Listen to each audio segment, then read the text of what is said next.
Bonjour à tous, bienvenue dans cette nouvelle journée de table ronde du Transition Forum.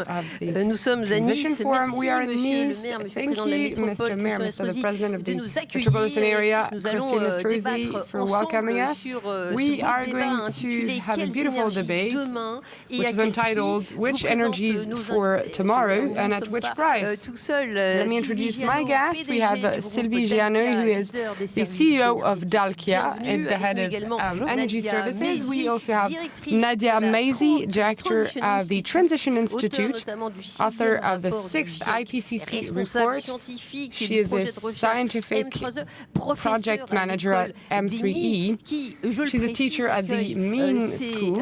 Nouvelle recrue, ces jeunes, le premier jour par une journée climat. Bravo, les jeunes ont tout compris. And she starts this course with a climate day. We also have Alain Di Crescenzo, president of CCI France. Welcome. We have Christian Buchel. You will tell us what Enedis is up to. Mr. Estrosi, I turn to you. On sait que dans l'histoire, vous le savez, en 1920, in 1920, Frank Giegold, the American billionaire, wanted to build the most beautiful casino in the world. And it's really a work of art of the Art Deco era. And here we are, and in this place, it's a bit surprising that we welcome this Transition Forum à Nice soit décliné par une grande strategy. Belle manière parce que Christian Estrosi, la sobriété énergétique, energy sobriety today is obvious, right? Ça l'était déjà It was already en 1920, in 1920. This is when things started to je vous rappelle que nous avons été l'année dernière classés au patrimoine de l'UNESCO sur 500 hectares de la ville de Nice. UNESCO heritage site. Grâce à une sorte 500 hectares of Nice qui a été became a entretenue à partir de la moitié du XVIIIe siècle. Thanks to the work that was put out since the middle of the 19th century, and the buildings that allowed us to obtain this reward for UNESCO, and this building is a part of it. It's also thanks to the St. Nicholas Russian Cathedral, the observatory built by Garnier-Fel, or the opera. And there's a long list of such buildings. These buildings are sustainable buildings. They're not disposable buildings. It's since the middle of the 20th century that we started building disposable buildings. And I've been removing this for the past 20 years in the city, which is why we are now rewilding soils and areas. We already demolished a huge station built on top of a river at the time, because at the time we were looking for cheap areas to build buildings. Of course, a river was free, so we could just cover it and build a station on top of it. We are now dismantling a theater where there were so many controversies because there is asbestos in the building. It's rotten, and the architect of French buildings says it's not because there's a heritage, that it's not a mistake, it's an urban planning mistake. These are mistakes that were not made in the 17th, 18th, 19th, and the beginning of the 20th century. So now we're trying to build a sustainable city. De l'UNESCO dans laquelle nous nous trouvons. This is a UNESCO city with new buildings of the 21st century that we are building in the interest of the nation to the west of the city, and we're doing exactly the opposite of what was done in the 1960s of 70s, where we were building factories in the countryside without thinking of the consequences of transports and commuting, and the fact that people would be deprived of a social life because it took them an hour and a half to get to their workplace. Everything was closed at 5:30 in the evening, and life would only resume on Monday morning. Now we are organizing things differently. parce que nous avons l'intelligence artificielle, we have AI, we have scientists helping us, they give us the right information, they tell us which mistakes to avoid. We have experts, we have industrials in the field of energy, water, protection of our natural resources in a metropolitan area. But do not get it confused with a megalopolis. We are a rural metropolitan area. So Nice has a national reserve which is called the Mercantour, and so it goes up to 3,000 meters of altitude. We have water coming down of these mountains, and there's not a milliliter of water which is not polluted, because right from the source, even in the smallest villages of 30 people, 2,500 meters up in the mountain, we make sure that we treat the water and that there's no polluted water.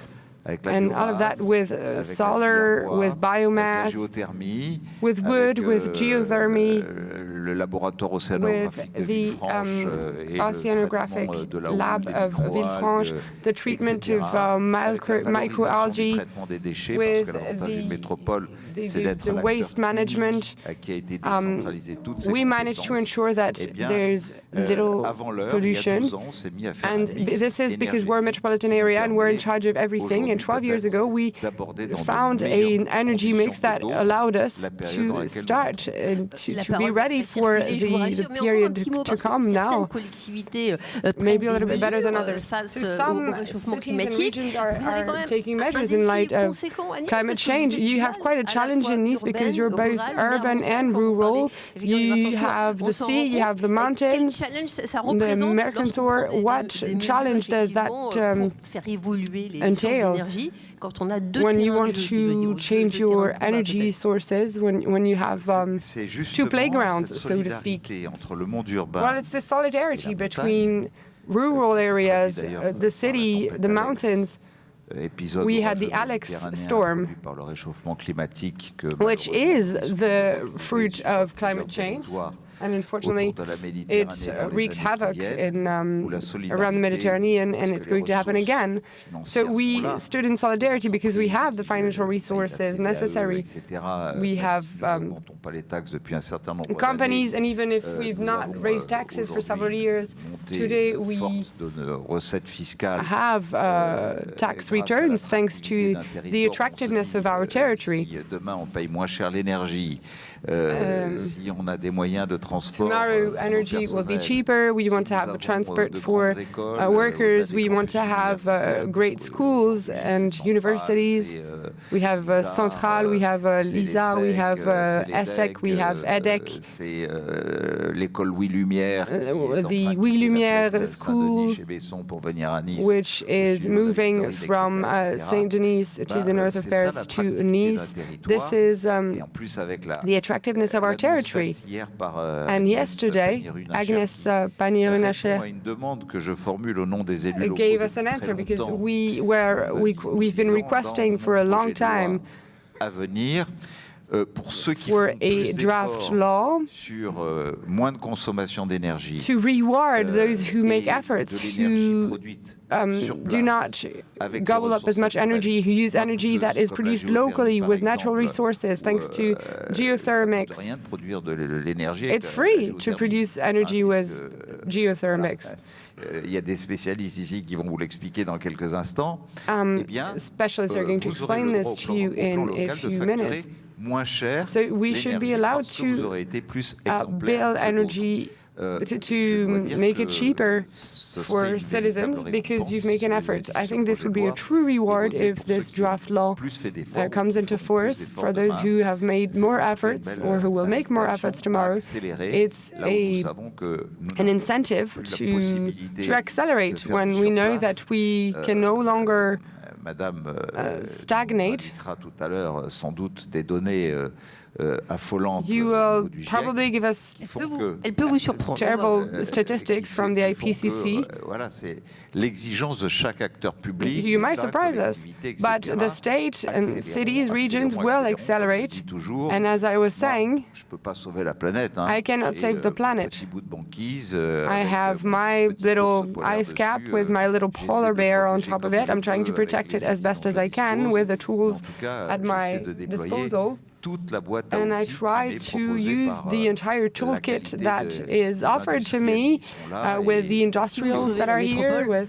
If you save the metropolitan area of Nice, it will already be something. We offer more and more innovative solutions, and we're lucky in our country. We have a lot of talents. We have a lot of very innovative people. Dalkia, leader des services énergétiques, filiale d'EDF. Alors, Dalkia, Sylvie Giano, you're the CEO of Dalkia, a branch of EDF. Vos sujets sont I think that this company has been in charge of these topics for 8 years. It's part of the public interest, and you're committed. That's the good news.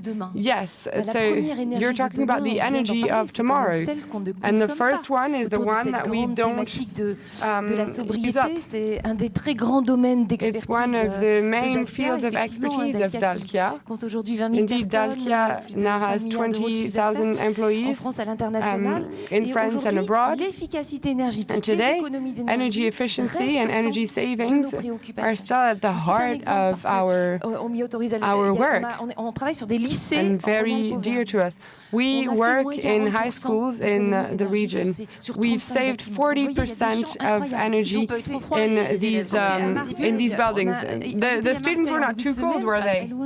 I was in Marseille at the beginning of the week, and a client asked us to do 7% of savings in 8 months. We saved 30%. In Nice, we support many buildings. The airport, we have a energy performance contract. We are committed. Hospitals and all of the buildings that we plug to our heat grids, we encourage them to sign such contracts to save energy in the long term.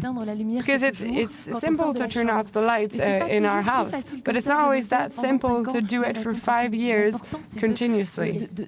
What matters is to make this long-lasting effort. It's not about rebuilding the entire building, is it? How do you do it?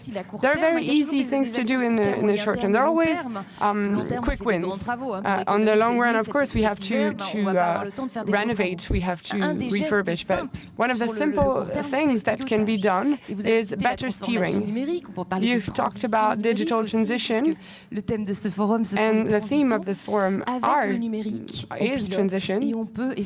So with digital tools, we can better steer our consumption and reduce it. So we equip our clients with tools, and we can collect data. Alain Di Crescendo, you're in touch with leaders, with company managers all the time. There have been a lot of disruptions and changes recently. Recently, we heard the CEO of ADP Airports of Paris telling us to use planes sparingly. Je crois que vous avez fait une étude. Vous pouvez nous donner un petit retour sur leurs sentiments? Les chefs d'entreprise sont worried, or yes, they are very worried. 75% nous disent 75% of them tell us I'm worried, and I don't know how we're going to make it to the end of this year. And 80% of them tell us I don't know what's going to happen in 2023. Faut comprendre. Alors, je parle des entreprises, si vous voulez, le corps des chambres de commerce, c'est la TPE, la PME. I'm talking about small and medium enterprises. Relativement bien outillés. I'm not talking about you because you're big companies, but the head of a small or medium enterprise or very small enterprise today has never known inflation. He's between 30 and 40.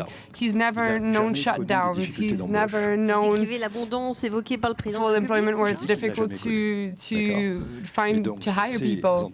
So you're describing the abundance that our president is telling us about. I'm just saying that they've never seen such a crisis. This is why we are giving them a toolkit to support them. Today, entrepreneurs are telling us même zone we're in que the same lorsqu'on a tout fermé pendant la crise moral Covid. level as when we shut down everything during the lockdown, during the COVID crisis. This is where the morale of our entrepreneurs Ça n'est is. jamais arrivé. This Confiance is dans le pays, unprecedented. 20 points. Confidence in our country, 20 points out of 100. Confidence in the world, 14 points. This is unheard of. You mentioned COVID. It had been a while since we last talked about it. I read that one of your colleagues, Jean-Marc Jancovici, was saying we should have a COVID every year in order to reach our goals for the climate in 2050. Because this pandemic allowed us to reduce our CO2 emissions by 5%. You say this differently, but we need to act for the climate because we cannot count on COVID for things to improve. Bonjour à tous d'abord. Good morning, everyone. Je pense que c'est une très mauvaise comparaison. I think it's a terrible comparison to make. Je ne m'inscris absolument And pas I dans cette do not subscribe to quantification. this measurement. D'abord, pendant le Covid, il n'y a certainement pas eu autant During COVID, de baisse de consommation. On sait les effets rebonds que ça a engendré. there was a Et on sait rebound la effect détresse, following a psychologique, curb in que consumption, ça a and we know entraîné, et the les psychological conséquences distress and the consequences that it has par rapport au climat. triggered. And Vous regarding avez dit que climate, j'allais affoler, mais je pense you que on said est that plus I autour de would l'affolement. scare people, but I think we're Les past choses that. sont claires. Et le dernier rapport du GIEC, Things are finalement, clear. And the last fait IPCC une report sorte de conclusion, puisqu'on nous demande draws a toujours, conclusion, rapport après rapport, vous in dites a way, toujours la même chose. because we're Non, en always fait, on told affine, puisqu'on ne fait que you restituer keep les publishing reports, but you publications always et say les the same. productions It's not true scientifiques. because we fine-tune La conclusion our importante, reports, je we pense check que the new maintenant, scientific pratiquement tout le data monde est available. convaincu, I think that c'est everyone qu'il y is a un convinced now impact de l'activité that de there's l'homme sur le an réchauffement impact de la of planète. human activities. Le réchauffement de la planète, on c'est global un warming. problème qui crée des Global warming conséquences is désastreuses a et problem malheureusement, that il y a une très grande injustice comes climatique, with c'est-à-dire que terrible ça se produit consequences. And unfortunately, there's a endroits où terrible injustice, il which y a is that déjà beaucoup d'instabilité. the worst Et il y a beaucoup de consequences will vulnérabilité. happen in the On l'a areas vu where au there's a lot of Pakistan. vulnerability. Comment le We've seen this in Pakistan va se Pakistan. redresser, How is sachant que, Pakistan going to c'est une zone qui get est back la on moins its feet responsable when des émissions de it's gaz à effet de actually serre one et of the du areas changement that climatique. causes the least CO2 Donc, emissions on and a ce and the problème-là least global climate qui est change? posé So this et is qui a pourrait major nous problem inciter à réfléchir différemment et dans une that grande could lead us to think differently, collaboration en fait. and we mondiale. need to collaborate. Donc, je trouve que c'est très bien. I think that it's a very good que thing. Monsieur le maire rappelait. Mais en réalité, on ne peut pas remind us poser of all these frontières. Je pense initiatives, que dans Mr. le Mayor, but I think département, that we should not donc nous, l'École de Paris, draw on a borders. des laboratoires sur Sophia Antipolis, par We exemple. have labs Et, in ce que Sophia vous avez Antipolis, dit so est not far from assez here. juste. For instance, in what you said is Un true. isolement. Et quand on progresse beaucoup sur Nice, Some en fait, ça areas are impacte peu ce isolated. territoire qui pourtant est un. And for instance, when we're in Nice, Donc, we're only je 20 crois minutes qu'il away, y a and this une is an area that is réflexion, en tout cas, rather par rapport au isolated. climat. I think Par that rapport au reste, chacun peut garder for ses frontières, climate peut-être. and for everything else, Mais maybe we qui can ne keep peut our plus borders, but for se- climate, we se- can no se longer réfléchir, se think penser de cette façon-là, in that puisque way with ça borders. impactera tout le monde, ça because tombera everyone's sur going vous to be au moment où impacted. vous attendez le moins. It's going to Et fall ce sera de on plus en you plus fréquent, at et the de moment plus en when you plus expect it the intense. least, On a vu, and it's going ce to qui s'est be passé more and hier more en frequent Floride, and more intense. et ça va We've seen continuer. what happened Donc, yesterday in oui, Florida, bon, je peux continuer des and heures. it's going to continue. Non, mais Well, I faut- can talk on about va it for revenir vers hours. vous. So. Benjamin Prémont, vous êtes PDG de l'IDEX, qui fait à la fois de l'audit au diagnostic dans ce Benjamin domaine Crémeau, des you are services the head of énergétiques. IDEX, Et vous dites, le projet de ma does société, diagnosis c'est and le projet de in, notre société globalement. C'est vrai que quand on entend que energy, les chefs and you d'entreprise, say that les the project of responsables, our les élus society is a prennent à project bras-le-corps, of ce society. sujet When you énergétique see pour if that changer de elected sources officials d'énergie et faire mieux really les choses, take a vous dites, hold of c'est this carrément un projet de project, société, you vous say faites de la it's politique, a alors, project ou de for the l'entrepreneuriat? entire society. So are you a politician then, or an entrepreneur? I think that all of the people who are in the energy sector do a bit of politics. We are a consultancy, but we try to challenge Dalkia and Veolia, for instance. And we're on the whole heat chain. We try to value household waste. We have heat networks and cool networks. And we also work with many companies. And I think it's a very interesting question because you're talking about the price of energy and which energies, but le prix, il est arbitraire. the price of energy is arbitrary. The cost is not arbitrary, but the price is arbitrary. The cost is not arbitrary because it depends on what we're willing to invest to produce energy. It depends on what we're going to have to pay to make our networks work, but we see that it's a very regulated sector, which is why price is arbitrary. Today, 30 billion euros of subsidies are given to fossil energies. It's going to be 45 billion euros next year. This allows companies survive this shock. In the same manner, the state subsidizes projects for renewable energies so that they can be competitive. L'ordre de grandeur, c'est 500 millions d'euros par an. C'est l'ADEME qui est l'opérateur de l'État. It's 500 million euros, according to the ADEME. Long terme. Et ce qu'on fait pour le court terme. There's a ratio of 1 per 100 between what we do and what we should be doing. Différentes formes d'énergie et qu'est-ce qu'il est mieux de faire pour demain, on va y revenir.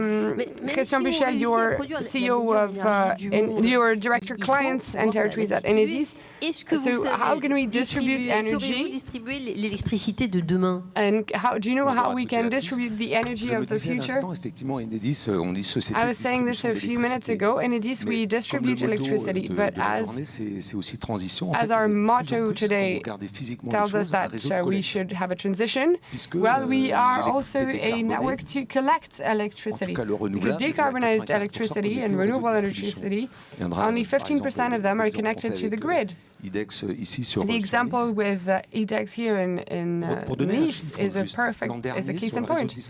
Last year, on the French network, les lignes électriques qui sont so the electric lines are right behind your plugs. Connecté 3,7 We connected 3.7 gigawatts électriques installés de 3,7 réacteurs nucléaires. Depuis le début de l'année, 1,9. Donc je pense que la sobriété, il faut l'associer nuclear reactors necessary. à la décarbonation. Parce que le sujet, il est so this is linked to decarbonization because this is what the topic is. C'est aussi le thème du jour. C'est vraiment, on va dire, un enjeu à la fois sociétal. A societal challenge. Hier, on a eu l'honneur d'avoir Madame la ministre qui a, avec Monsieur le maire, qui est passé yesterday we had the mayor, and à travers le compteur Linky, les looked at how our avec les collectivités locales, c'est sur la commune de Levins. C'était une première, d'ailleurs, ça s'est fait cette nuit. Calculates the amount of electricity used.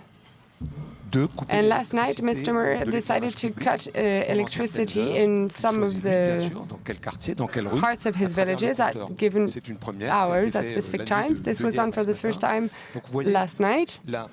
Le réseau de distribution ou de collecte, so you see, the distribution network is the backbone of energy transition. We don't only collect energy, we also connect industrials, clients who all take part in this transition. So you disagree with the word neutral, Mr. Estrosi, but you want to reach carbon neutrality for 2015 on the left.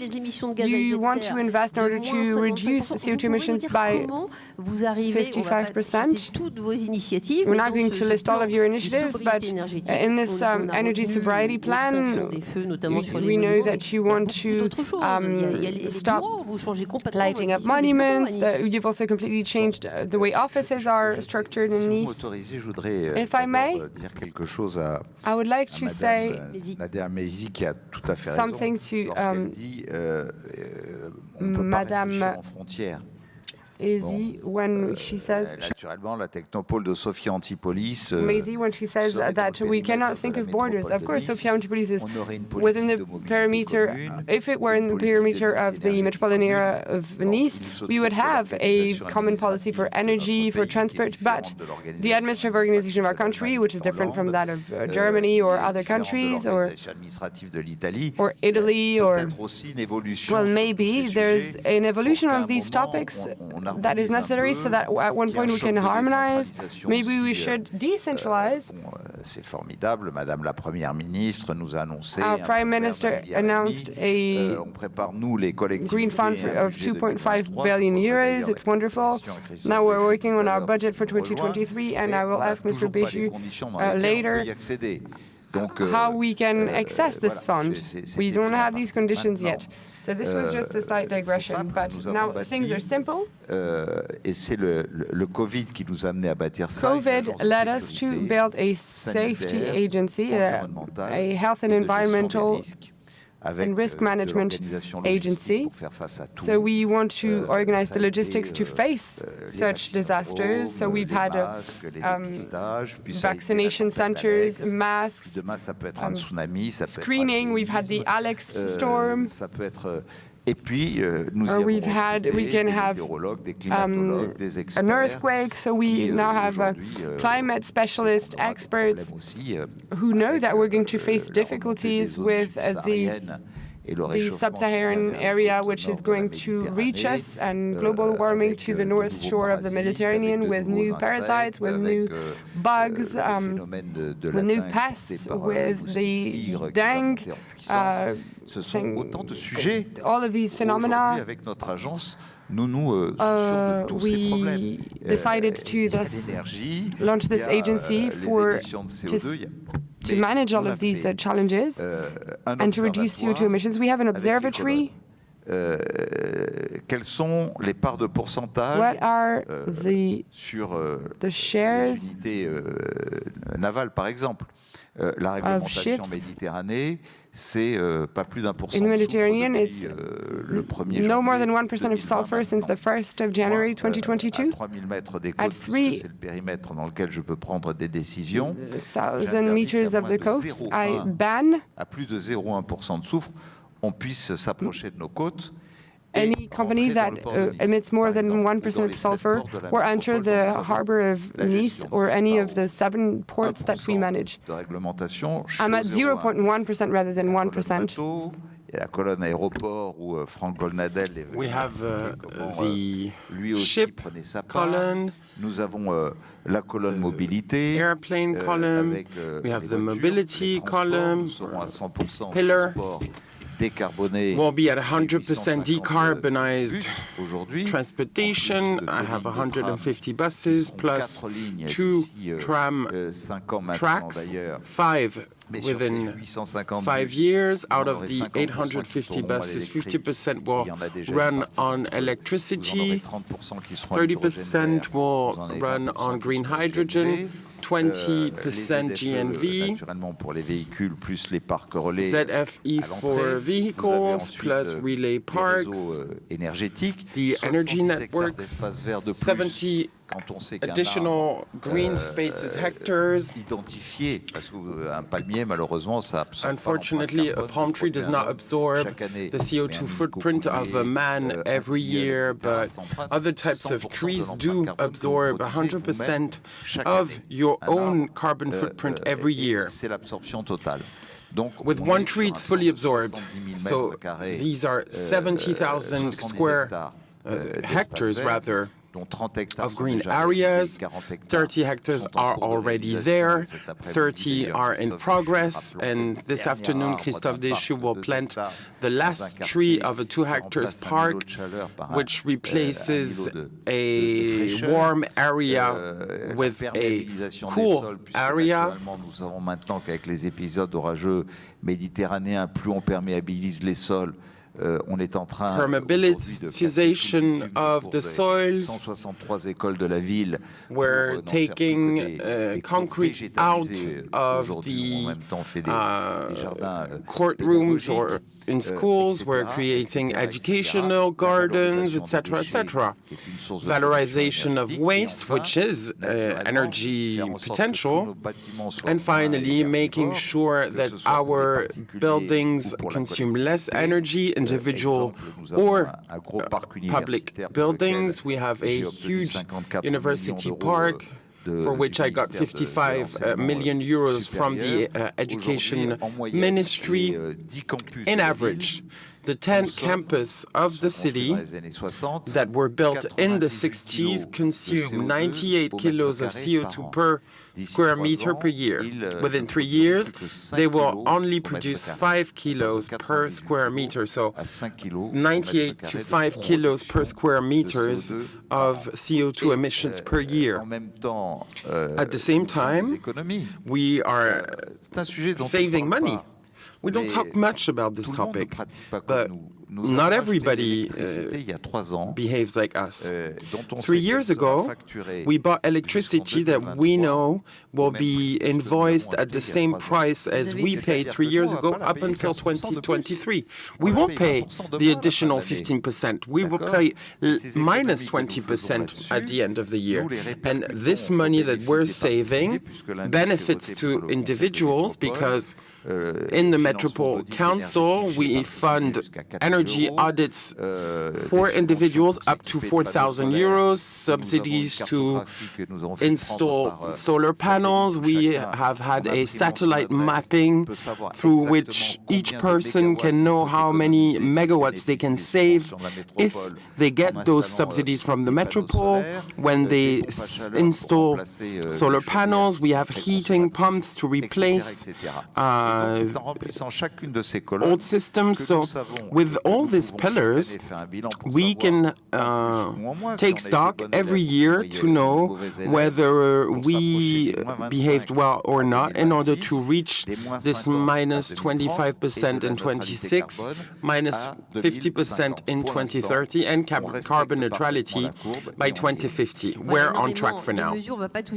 Many measures, we won't mention them all, but I must say that the lightnings will be turned off partially on the Promenade des Anglais. No. In a city in the north of France, closing swimming pools is something. But if I close swimming pools here, I have 15 children who will drown next summer, so I won't close swimming pools. We will save energy, we'll open 15 minutes later in the morning, close 15 minutes earlier in the afternoon. We are not going to close skiing stations.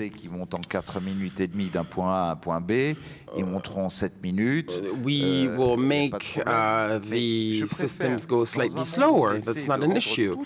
But we're in a world where everything creates anxiety, the end of abundance, etc. No, have hope.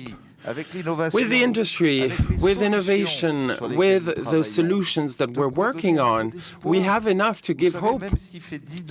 You know, if it's 10 degrees more in 30 or 40 years, we need to create some air. We need the air to blow. We can put aircon in the cities, not like in Qatar, but we know that if we break warm areas, if we get shade from the trees, and if we let the air blow through a well-thought-through urbanism, we can get 10 less degrees.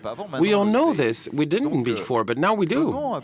So let's give some hope to our citizens rather than creating such anxiety so that everybody can take part in this beautiful challenge, really.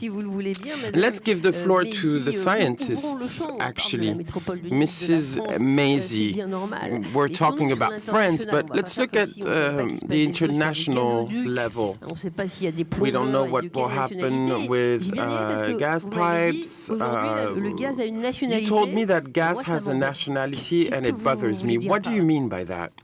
Ce que je veux dire, c'est que what I mean is that cette crise, since the start of this crisis, en fait, on a stigmatisé un vecteur we have stigmatized a specific energy due to its nationality. C'est essentiellement au sens de son contenu carbone. When it's mainly due to its carbon content, if we are indeed in line with the climate and we take this into account. So m'empêcher, mais bon, le plan sobriété sera annoncé la semaine prochaine. The sobriety plan will be presented next week, but I cannot help seeing in those political statements that there is some opportunism around climate. And I think that the measures that should be taken are much deeper measures. I appreciate what Mr. Mayor said about decentralization.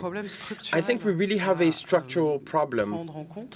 And as part of the IPCC report, we're saying that despite all the actions in favor of the climate, 800 cities have committed to carbon neutrality, more than 100 regions. Even if we imagine that these promises are kept, this is not going in the sense of a degrowth, which is necessary to avoid too much temperature increase and stick to the 1.5 scenario, which is not great. It would still be full of impacts, but not too disastrous. So what we really want to say is that these initiatives are very interesting, but reflection, a deeper reflection is necessary, a transformation, and I actually agree. This would be a vision that can be exciting for a country, and we need to embark everybody. And when you start thinking that you can travel with decarbonized transportation, then drive 100 kilometers, and in another region people have to take their car, for example. I think this is really a governance issue. And this isn't something that each individual should be blamed for, but rather a responsibility of those who have a long-term vision around the climate. And if I talk about the Russian gas crisis, we're really saying that there's an issue of supply in gas coming from a certain country. We're not saying that there is a climate problem. And I think we may not have aligned our energy mix fast enough because we were not interested in doing so. So this is really a revelation, and it hurts. So I will compare with the climate variability. Often we tell people from IPCC or climate specialists that temperatures have always changed over the centuries. Yes, there is a natural variability, but now there's one that comes from our activities. So this sobriety that we hear about, is this a small variation that will help us get through a crisis and then everything will be better after the winter? Or is there an honest commitment? And does this rely on a plan that shouldn't only focus on energy sobriety? We're focusing on energy, but watch out. We talked about private jet a lot. The international aviation industry emits 3% of greenhouse gases. Do you know the percentage of the digital industry which are being... Let's take a quiz, Mr. Di Crescenzo. Could you give us a percentage? 10, 6, Mr. Frémaux? Yeah, I would say 8%. Bon, c'est sans doute beaucoup plus. It's probably much more. No, it's not much more.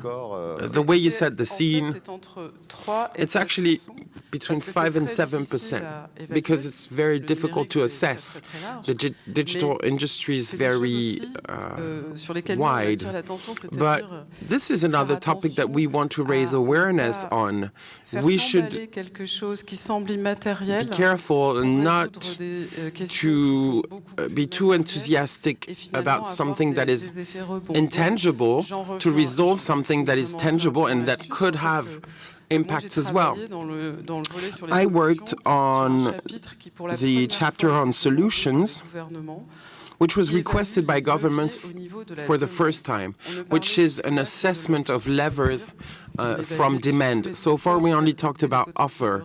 We assessed CO2 reduction potential for each industry. And in this chapter, we decided to assess the potential on the side of demand, use, needs, behaviors. And there are some very interesting possibilities to reduce emissions by 30 or 40%. Should policies be implemented? Should infrastructure be aligned? Should technology be used? But we need a favorable environment for this. Many companies talk about green IT, sustainable development, but we need to be specific, Sylvie Joanneau. What does it mean to be specific when it comes to decarbonization? Give us an example. I heard that you get the heat from the PSA plants. Can you tell us more about this? Yes, just a little reference. Sur les émissions de CO2, mais je vous invite à aller sur dalkia.fr. I recommend that you go on dalkia.fr. Totalement décarboné. Voilà. Non, juste pour vous dire que dans ces énergies de demain, about the energies of the future, we talked about energy savings and it's important, but we need to educate people. There are energies in the regions. Yesterday with Mr. Mayor, we were looking at air conditioning from the calories of water waste. There are a few examples on the Promenade des Anglais. And beyond this, we're going to have a low-carbon project with 70% renewable energy to put air conditioning in the Arena neighborhood near the airport. I'm looking at the director. There will be zero gas. So this is specific. This is energy transition, and we're capturing a lot of heat. And doing this is a way to avoid it goes to birds. We do it in a waste incinerator. We are going to double that project. It's going to heat a lot of buildings, housings, and every time we do this, we get rid of a gas boiler. So every time we have a project, we do it low carbon. We do it with industrialists, Aissoir, Geoffrey Aluminium, which heats the house of those neighborhoods too. And this is the energy of future. This is what we call the recovery energy.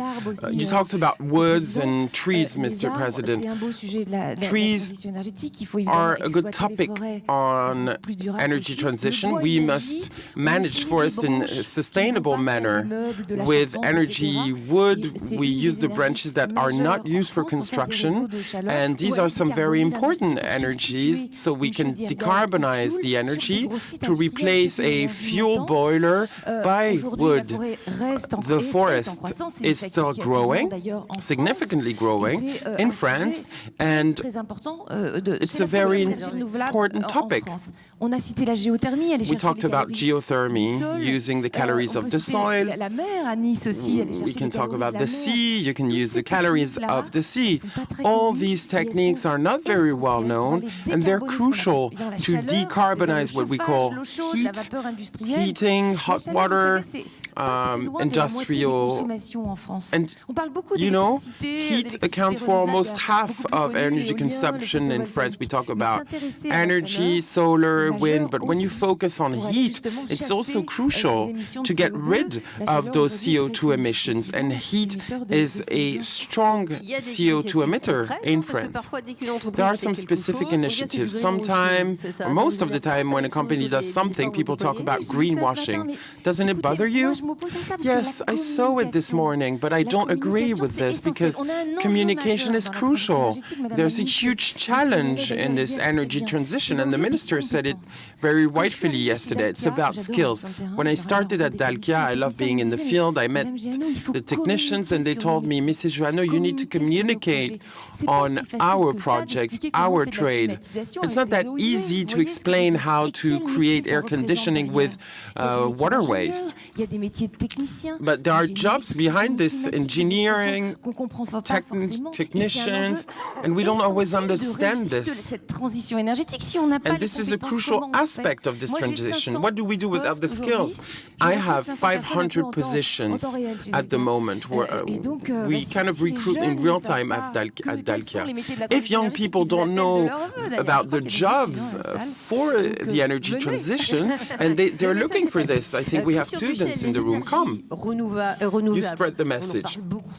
We talk a lot about renewable energy. It sounds like a silver bullet, but there's also a solution of self-consumption. Can you talk about this? I would like to talk about the digital industry. I said 8%, turns out it was 6%. And I relate this to self-consumption. I think that data are an incredible chance to help us go through this transformation. This is data around energy. In this roundtable, we're focusing on energy, but let's think about buildings refurbishment. Up until the 20s, we had planning and worked in the long term. The data helps us target refurbishment needs, to assess the gains before and after construction, and to target subsidies to these construction works. We are lucky enough to work with the Banque des Territoires, ERGF, and these are topics for which data and the digital industry is a chance for this transformation. You talked about self-consumption. These are all the uses that can help citizens be responsible. In our companies, we all have certain activities, we can all check what we can bring, but ultimately it's a collective work. A few days ago, I was in the Flandre region in the north of France. And they have solar panels, and with Enedis we help this self-consumption with the data. I was with the mayor, and the kids were leaving school. It was around 5 p.m. And the mayor told me, you know what? What's even more important than solar panels is the children who are understanding energy as a responsibility. And collective auto-consumption, which we worked on in Nice. Index does geothermy, Dalkia has this type of project, etc.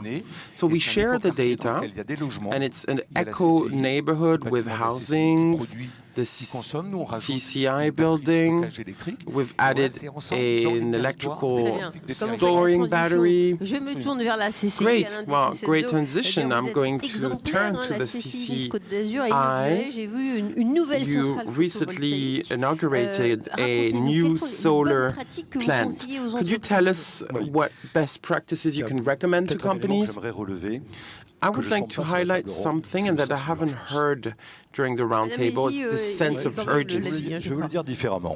Let me reword it.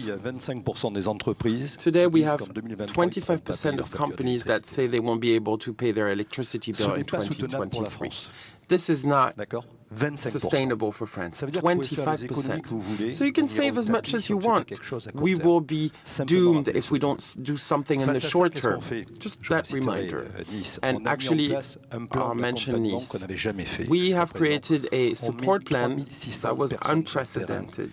We have 3,600 people in the field and more than 4,000 elected representatives to support people on 5 pillars. First, to communicate with a motto. Et on veut aussi dire la chose suivante, c'est qu'on ne peut pas avoir de coupure d'électricité. We cannot have electricity cuts in the fourth quarter. C'est 40% de consommation de chiffre d'affaires pour les entreprises en moyenne. Donc on tue l'année. The fourth quarter is 40% of companies' turnover, so we would be killing their budget. Secondly, we must inform.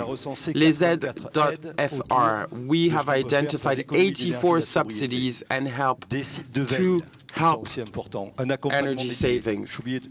Dedicated support. We are also raising awareness with self-diagnosis. You can quickly download a forum where you can see where you can save energy. We have a support path. It can be done within 3 days, and it's free for companies. And we are also training energy points of contact. Of course, we're showing showing the way with solar panels. But I want to tell you something. This country will not get through if we don't react fast. And by fast, I mean within 6 months. And please, I'm begging you, let's not talk about the lightning. We need companies to be informed. We need to be realistic, positive, but aware of the situation we're facing. What is the energy of the future? What is the price of the future? What is the right price? Benjamin Frémaux, is it a stable price? I want to repeat it. Price and cost should not be mixed. And the urgent issue we're facing is that our transition projects are long-term projects. You cannot have a project like Nice Meridia with solar panels, charging stations within 6 months. It's impossible. You won't decarbonize the regions and the companies within 6 months. Sylvie Joanneau told us the priority is sobriety, and we need to be able to make decision makers understand, public decision makers, private decision makers, and households, that the signals that were sent so far, gas at 10 euros per megawatt during the COVID crisis, and then increased to up to 100 euros, those prices are the only signs that alert companies and households. And I fully agree, we must communicate much better on those topics of sobriety and transition, and on the means that can help us get through this energy crisis. We must be able to make people understand that this is not a short-term issue, and that the prices that we get are not in the short term either. My concern is that companies might not want to see the reality, wait until the storm is over and get through. If you think that gas pipes will reopen and that gas will come back to a price of 10 euros, I think you're wrong. We need to send the right message to decision makers, private, public, and households, that energy prices will remain high, and that there are solutions, but they require us to invest now for a 3 or 4 times long term. A solar panel takes 1 year study and 2 years of implementation. We tend to focus our debates on certain topics, for example, private jets recently. And when we listen to you, we can realize that there can be a positive collective narrative. Sobriety should be sexy, do you think, Mr. President?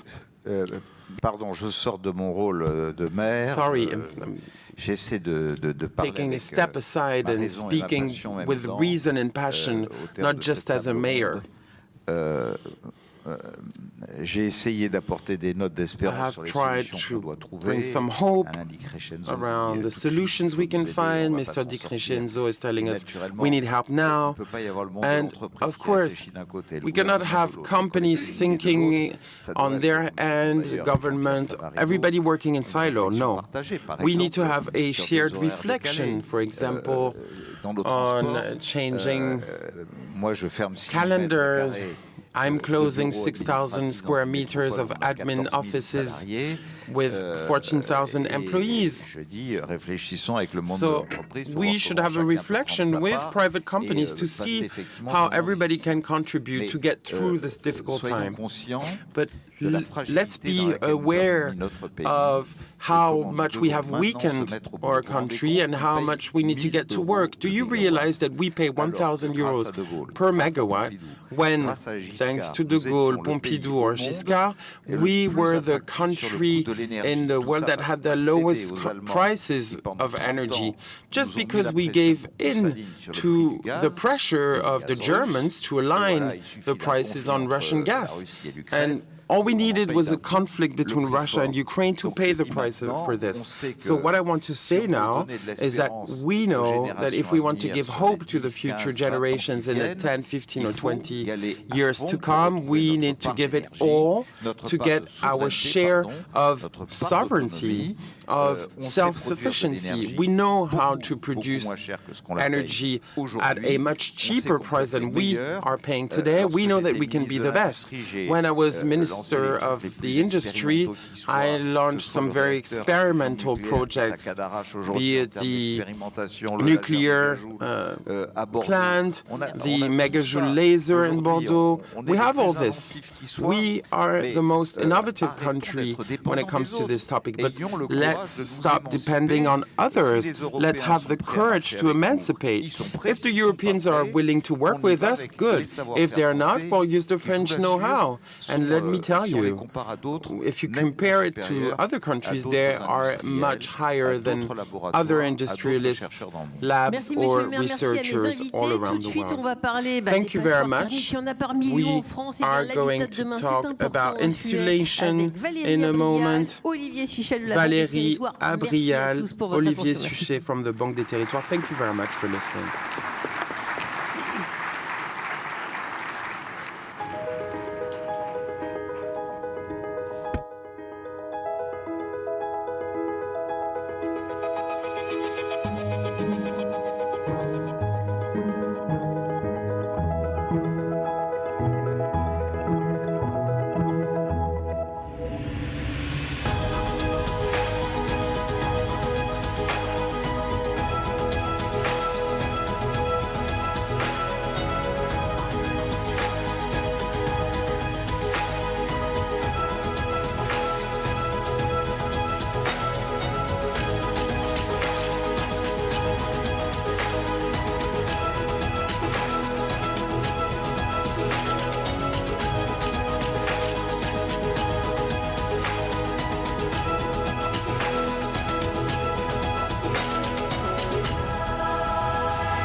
On a bâti un plan de relance absolument unique.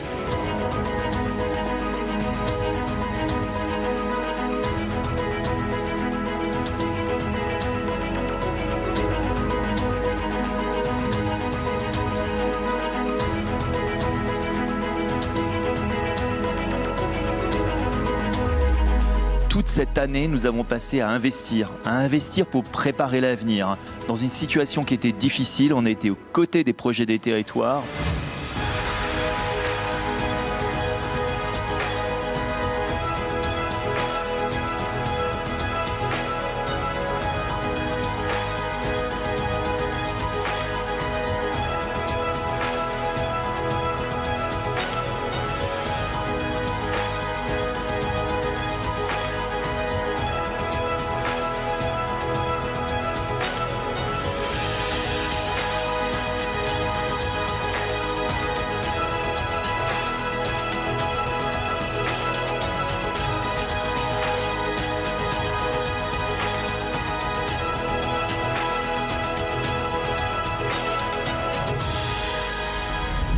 Que cette proximité, c'est notre ADN, c'est le fait qu'on est proche des territoires, on est implanté dans les territoires.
Bonjour, bonjour à toutes et à tous. Merci de nous rejoindre sur le plateau que nous consacrons à l'habitat de demain.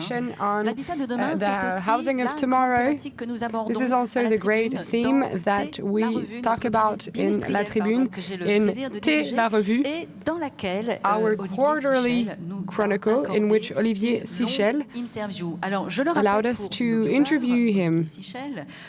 Olivier Sichel, you are the vice CEO of L'Eco, and you are also the director of the Bank of Territories. Thank you for your presence, Olivier Sichel. I know that this is a topic that is important to you, for you, solutions lay in territories and proximity. Working together for this is possible. You say that we need to rebuild the city in the city, all the while protecting soils, of course, because we want zero artificialization, and you want to stay at the heart of collective work. But how can we rebuild city in cities? Le maire de Nice nous a donné un exemple. And the mayor of Nice gives us an example. He says, I demolish old buildings and I build back. And if we do this in Nice, it is no coincidence today. You have the sea and you have the mountains very nearby in Nice. So the only way to build new buildings is to be innovative and to design our city differently. And you can see that very clearly. I was with the president of the universities of the region this morning, and the mayor mentioned it. They are currently renovating all of these buildings. And we also mentioned student housing, and he said what would be interesting would be to have hybrid housing, so student housing and on top of it labs and classes, because I won't have the possibility to do it in different buildings. I have to reinvent a hybrid accommodation system. How are we going to have student housing on top of classes, on top of labs? And it didn't seem that innovative to him. Les sols, ça on l'a compris, on dépollue même là où il y avait un garage. Removing the pollution from soils, from buildings, everywhere, not only in big cities. That completely changes the way in which you build. You mentioned that a few minutes ago. You said when we think about a building, we know that it will be it will have several uses. It's already the case. It is already the case because oftentimes elected officials receive different orders that are paradoxical. They need to save soils for the mountains, for the forests, but nonetheless they have pressure to also build housing because we have a growing population in France and we have needs for houses. I want to live in Nice and Montpellier. People want to find housing here. And prices are getting very high, so we need to build more. And then you realize that the system that we had before, which was to extend the city more and more, no longer works. Mayors now have to review the areas available for building in a very precise way. So they're trying to remove all types of pollution in the soil. And then there's the second life of buildings as well. We can build a building in which there are offices, there are parking lots, and maybe we will no longer need parking lots in the future because we will have greener types of mobility and transport. So we can use up this parking lot and make more offices, for instance. I was with the head of BNP Paribas Real Estate yesterday, and he told me that the headquarters was in a former factory.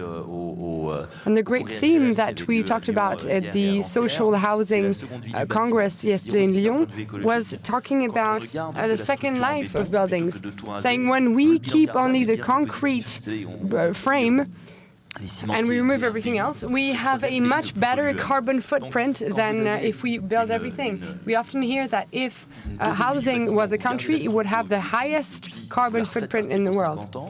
So if we keep this concrete frame, it's also something that we can do to protect the planet.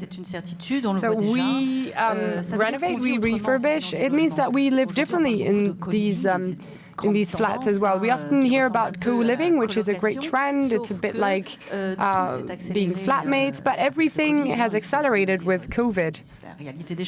That's the reality, and also with people working from home. So now we no longer have to commute as much, so we can live much further away than we could in the past. You mentioned an example not too far from Nice and Marseille. It's quite extraordinary what you did there.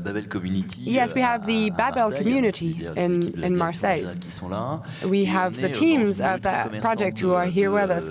So this is in a street where there are a lot of shops in the street in Marseille. So you have many shops, and then when you look up on the 5 to 6 stories on top of it, it seems empty, and it is empty. And sometimes it's not even possible to access these stories on top of shops. So with the Babel entrepreneurs, they had the idea of making it a co-living, co-working area. So people who are going to be auditors, people who are going to be IT teams. And we said, well, I'm going to be in Marseille only for 3 months. Do I want to spend 3 months in a hotel? It's a bit sad. Do I want an Airbnb or do I want to rent a place for several months? So here it's a co-living area where teams will be able to live together in the city center where it was empty. So we have an optimal use of space. And it became one of the most famous rooftops of Marseille because there's now a restaurant on top of that building. So we rebuild cities, we also refurbish for people to live together, and sometimes it seems as though there's an entire city in the city. You can find everything, a bakery, a daycare center. We work there, we live there. Isn't it a bit dangerous to live in a small box? Well, we're far from that. There are still a lot of people commuting from the east to the west of Paris, for instance. There's 1 million people who still go from one side of the city to the other. I think we're really far from being closed up in our neighborhoods. That's maybe ideal, but we're far from that. Maybe it would be better to commute less. So you mentioned that we're going to be, we have a growing population on the planet, so if we are rebuilding, if we are demolishing as well. Le mot sur lequel on a joué sur la une de notre bimestriel. You've seen this on our newsletter. Je sais que vous aviez présenté un grand et beau programme. I know that you presented a beautiful and great program to our government, and I think it's extremely important to mention it because the people who would like to act, because it's great to act, but we can all do something to fight against climate change, and it's not that simple. No, it is very complicated. Energy renovation of buildings is very complicated. You know, buildings are the first emitters of CO2 and greenhouse gases. So we have office buildings, we have public buildings, and the region or the mayor is in charge of these buildings, of schools, etc. And then we have housing, two types of housing, social housing and conventional housing. So the refurbishing of social housing is we're a bit ahead of time, but this is because we have experts at the head of these companies. But the difficulty is for you and me. I don't really know the state of my building. How do I go about refurbishing it? So I'm going to ask someone to tell me what should I do, and he's going to tell me get a heat pump. Then I talk to another expert who's like, don't do that. He said that because he's selling heat pumps, but you shouldn't do that. And then I talk to a friend who gives me another piece of advice. So really, I think we should look at the needs of clients, and what they need is to be supported. And we now have the status of renovation advisor. So they do three things. So you need to have a reliable diagnosis. What needs to be done? Changing insulation, changing windows, doors. The second thing is that they do a quotation and they tell me, well, it's going to cost 40,000 euros to do all of this. And then they tell me the type of aids that I can get. If you look at the ADEME website, you have 40 pages explaining you the aid. So this advisor is going to tell me, with all the subsidies you can get, you will only have to pay 20,000 euros. And also, they're going to tell me these are types of works that you can carry out while still living in your housing. So this is all being implemented with an agency entitled the ANA. We had a meeting 2 weeks ago. There are many difficulties and problems regarding the statutes, but it's underway. And we looked at other difficulties. If we have a renovation advisor, if you are more than 60 years old, you need a loan to carry out these works. It's difficult to get it from your bank. It's a time when you already have health issues, so banks are a bit wary. So now we give a loan to these people. We loan the 20,000 euros, and they can either reimburse it when they sell their house, when they go to an elderly home, or when they move out, or at the notary when their children inherit the house. I talked to banks about this, and they told me this is not so much the problem. We have financial solution. The problem is that for some types of work, people will have to move out.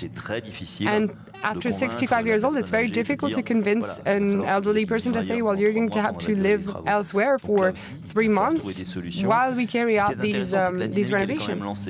But this dialogue is underway, and we see that the problem with renovating houses is it's cost 3 billion, and little by little we learn from the Rénov advisors, and I'm sure that we will find solutions to renovate all of the housing in France little by little. I see that you're optimistic, and we need to remain optimistic. When we were on the phone, you were in the French West Indies. It's a coastal area, and you need to educate people and raise awareness and explain that their house can become dangerous. Here, we're also in a coastal area. So let's not forget that the emergency is there, and it is very obvious in that region. And if we do not accelerate, it can happen very fast. In the whole country. So when I was in the French West Indies, we're talking to people who have their houses on the coast and who were at risk of being relocated. And this morning, the National Geographic Institute published all of the data. We were talking about data with Christian right before, regarding the coast and the state of the coast in the 20 years to come. And frankly, in Charente-Maritime, to the west of France, it's very scary. It's not 1 or 2 meters. Sometimes it's 100 meters, 200 meters, with high risk of being submerged. So we need to think about how we're going to recreate housing. So a lot of work, but a lot of optimism as well. It's your motto, solutions are in territories, and we think the same at La Tribune. So I'm now going to give the floor to my colleague César Armand, who's going to moderate a great debate on whether we should build or renovate. So I'm sure that we will hear about many solutions. Thank you, César.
Et nous sommes de retour au Transition Forum pour la And we are back séquence to the Valérie, Transition Valérie. Forum Merci, for Valérie, the merci, housing Michel. session. Désormais, donc, Thank you, d'abord Valerie. construire ou We are rénover now le going to have a dilemme des roundtable on whether to build Il se or construit, renovate bon an, the mal an, dilemma 370 of professionals. logements neufs Now we need par to an, buy alors que to les build professionnels et certains responsables 370,000 politiques qu'on accompagne new potentiels estiment le besoin à houses 500 a 000 year. logements Some neufs professionals par even an. consider that it's On l'a évoqué juste avant. Les 500,000. passoires thermiques, ces logements We've énergivores talked qui about consomment these trop type d'énergie, on les of fait plus affecter le houses pouvoir that d'achat des occupants. use up way too much energy, and the purchasing power of inhabitants is going to decrease significantly in the years to come. This is why we ask whether to build or renovate. Thierry Larouepont, you are the CEO of BNP Paribas Real Estate. So as a builder, did you choose between building or renovating? I think we cannot pitch one against the other. I think that the climate emergency, the environment emergency is there, and we need to think of both. You said that the need for housing is very obvious, and it's also the poorest people who need housing the more. We need to make it easier to build. And there's no opposition between renovation or building. These are two complementary things. For instance, our offices are now in a factory, and they wanted to destroy everything, but mercifully the widow of the previous owner opposed that. So we started renovating, and it works very well, including in a factory. Second example, in one of the stations of the Greater Paris area, where there was nothing, in Quichon, we are going to create 30,000 square meters of housing. Right now we don't know if what we will deliver will meet the needs of these people in 5 years to come. So we need to really anticipate. The building sector is 30% of CO2 emissions throughout the world, so it's very polluting, so we need to really anticipate. So renovation, we need to think about it right from the start, right from the moment we start building. And we don't have a team for office, a team for retail, a team for housing. We have a development team. So when we have a piece of land, they imagine the possible spaces for the future. So in terms of use, in terms of space, etc. We have our architect with us here today. She would tell you more about this. But we need to think of the future right from the start, because otherwise we will have to demolish, and it's a shame. Whereas if you anticipate, if you make your buildings reversible right from the start, it will have a much longer life cycle. Anouk Legendre, you are the co-founder of XTU Architects. So in order to avoid drowning in these projects, we need to also work with what we already have. And now we recycle more and more, and including for brownland. So how do you tackle this problem? So we partnered up with Amo Plus to really tackle the matter of wild areas, of brownfields rather, and this debate between new and renovated. We need to really change this. It's more about transformation. We need to think of methods and ways and tips to be able to build housing cheaply, because it is more expensive to reuse already existing buildings. But that's the problem, is that in brownfield there are always parts that are new and that are empty, and there are parts where we already have huge buildings, very beautiful, but that are difficult to reuse. So to give you an example, we now have a method where we prefabricate material made of wood, transformable for the future, as you say, and rather than using this only on new buildings to renovate buildings. We're also going to use it in what we have, and we use it as we use the platforms in brownfields, for instance. We use the inside of a market area. We can also use it to make workshops near the houses of craftsmen, for instance. So we need to try to let our imagination flourish, and also to think of the future profitability. For instance, if we are in a covered marketplace, if we are to build houses inside, it's not going to be the same product as what we usually have.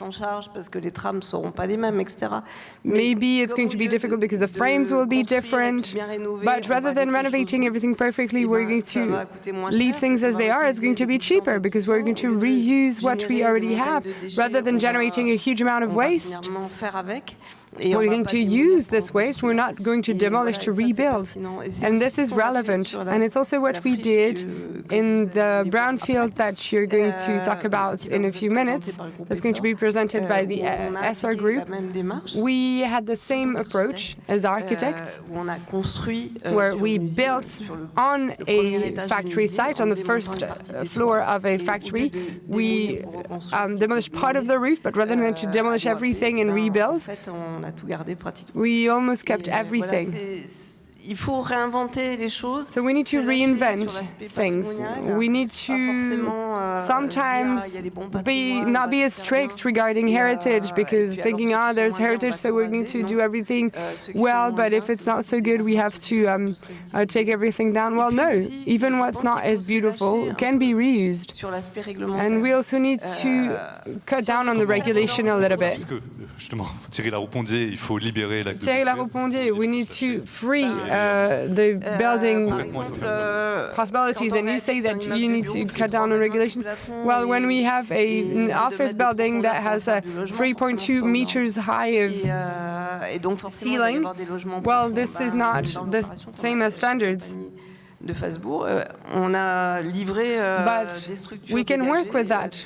We can have very light and ventilated area, and people can choose how they want their housing to be. If they want to have their bedroom to the back or to the front, they can choose. And we can leave this box, and this makes refurbishing very complicated and expensive, and there are many other solutions that would work, that would be more sober, that would allow for savings, that would allow for people to house themselves. And we could even have at least one hot room in the flat. Anthony Boré, you are the Deputy Mayor of Nice in charge of safety, housing and urban renovation. According to the information I have, you asked for a study on this at the level of the metropolitan area and with social housing companies. Are you working on this topic, and how and why? So the question that you're asking today, so building or renovating, we've chosen to add many other possibilities. We build. It seems perfectly normal. Yes, of course. We need to start building. Mayors need to do that. But the reality is a lot more complex. We know that in many territories, it is difficult to find land, and also it's not always accepted by neighbors, so we need to have brave elected officials to build and to continue to have a positive rhetoric on this. It's also difficult when we're trying to extend housing, because it means that people are going to have more shade in their garden, etc. Yes, and fighting against the fact that some flats are not occupied, even social housing, il faut évidemment prendre en compte of course, we need to take into account ces éléments, each and every one of these elements with an adapted le référentiel de la construction vision. Of course, we need to have different visions when it comes to building or renovating at the same time. Extending houses nous faisons des études avec un marché que nous avons lancé is very interesting. I work on that. We carried out several studies on social housing and on private housing, and increasing the height of houses is a solution. 10% of houses could be higher. I'm not saying that we should do it everywhere. I'm just saying that we need to look at it, consider it, sometimes adapt our urban planning if we decide to do it in one street or another in the city, because of course this is about building more city in the city, so we don't want to make our city denser. And it also needs to be a positive change for owners. Usually, when there's an increased height, it's also to abide by the standards. And you also renovate to insulate houses at the same time as you increase their height. This is why I'm really in favor of this. And it's interesting because when I presented this to the Metropolitan Area Council, in the opposition, I often have people who oppose everything in housing. If there is housing in the deliberation, they will vote against it, no matter what. But this idea was unanimously supported by all officials. Then it depends on the neighborhoods, of course, we'll see. You also have neighborhood councils, right? But at this stage, this idea is unanimously supported. It's bipartisan because everyone understands that mayors have to also have green spaces. It is necessary for our citizens. They have to meet the needs on soil. And of course, it's one solution among others. Meantime, this is change. You're a member of the National Federation of Public Construction. You're focusing on building and maintaining. So how do you work on this and choose between too dense or too scattered? We don't oppose renovation and construction. They are complementary if we want decarbonized infrastructure in the future. Let's not forget that in France, 50% of CO2 emissions come from infrastructure use around energy and mobility. So construction is 3.5%, and we are working on specific solutions, be it at material or industrial level, to decarbonize this 3.5%. However, we also support the other 50% because we take part in renovation, we make proposals for new construction models with solution for soft mobility, for all the equipment that can help decarbonizing transportation. But most importantly, we must remember that France has a huge infrastructure heritage, which is deteriorating, and the investment is not always there. In 2012, road infrastructures were, in France, the first. In 7 years, we are number 17 now. So local investment is not taking place. And I'm turning to political representatives. We understand the constraint, but everybody's aware of this. We just had the financial law. The president of France, mayor, says that he's getting ripped off by the state. Do you feel like investments are not there? It's a large debate. I don't know if you'll have time for this topic, but there is a collective will. but I think people don't understand the risks. We've carried out a Carbon 4 study. If we really want to decarbonize infrastructures and if we want to reach net zero by 2050, we need at least between 16 and 30 billion euros additional investment per year. When you see that Mrs. Borne has included 1.5 billion euros in the project, we're far from there. I appreciate that infrastructure managers have a lot of constraints and they can be concerned. However, let's not forget that we should not stop those investments, which are crucial if we want to reach the objectives that we have set. Marcel Ramy, you're CEO of Ramy Company, president of the Union of the Industry and Metal Workers in the Alpes-Maritimes. We talked about public lighting. Regions have set up sobriety plans. So how can we conciliate sobriety and public lighting? Hello. Public lighting is very dear to my heart and has been for many years, and I have observed its evolutions. And for a very long time, the spirit was more commercial and not so educational. I said this to Christian Estrosi yesterday.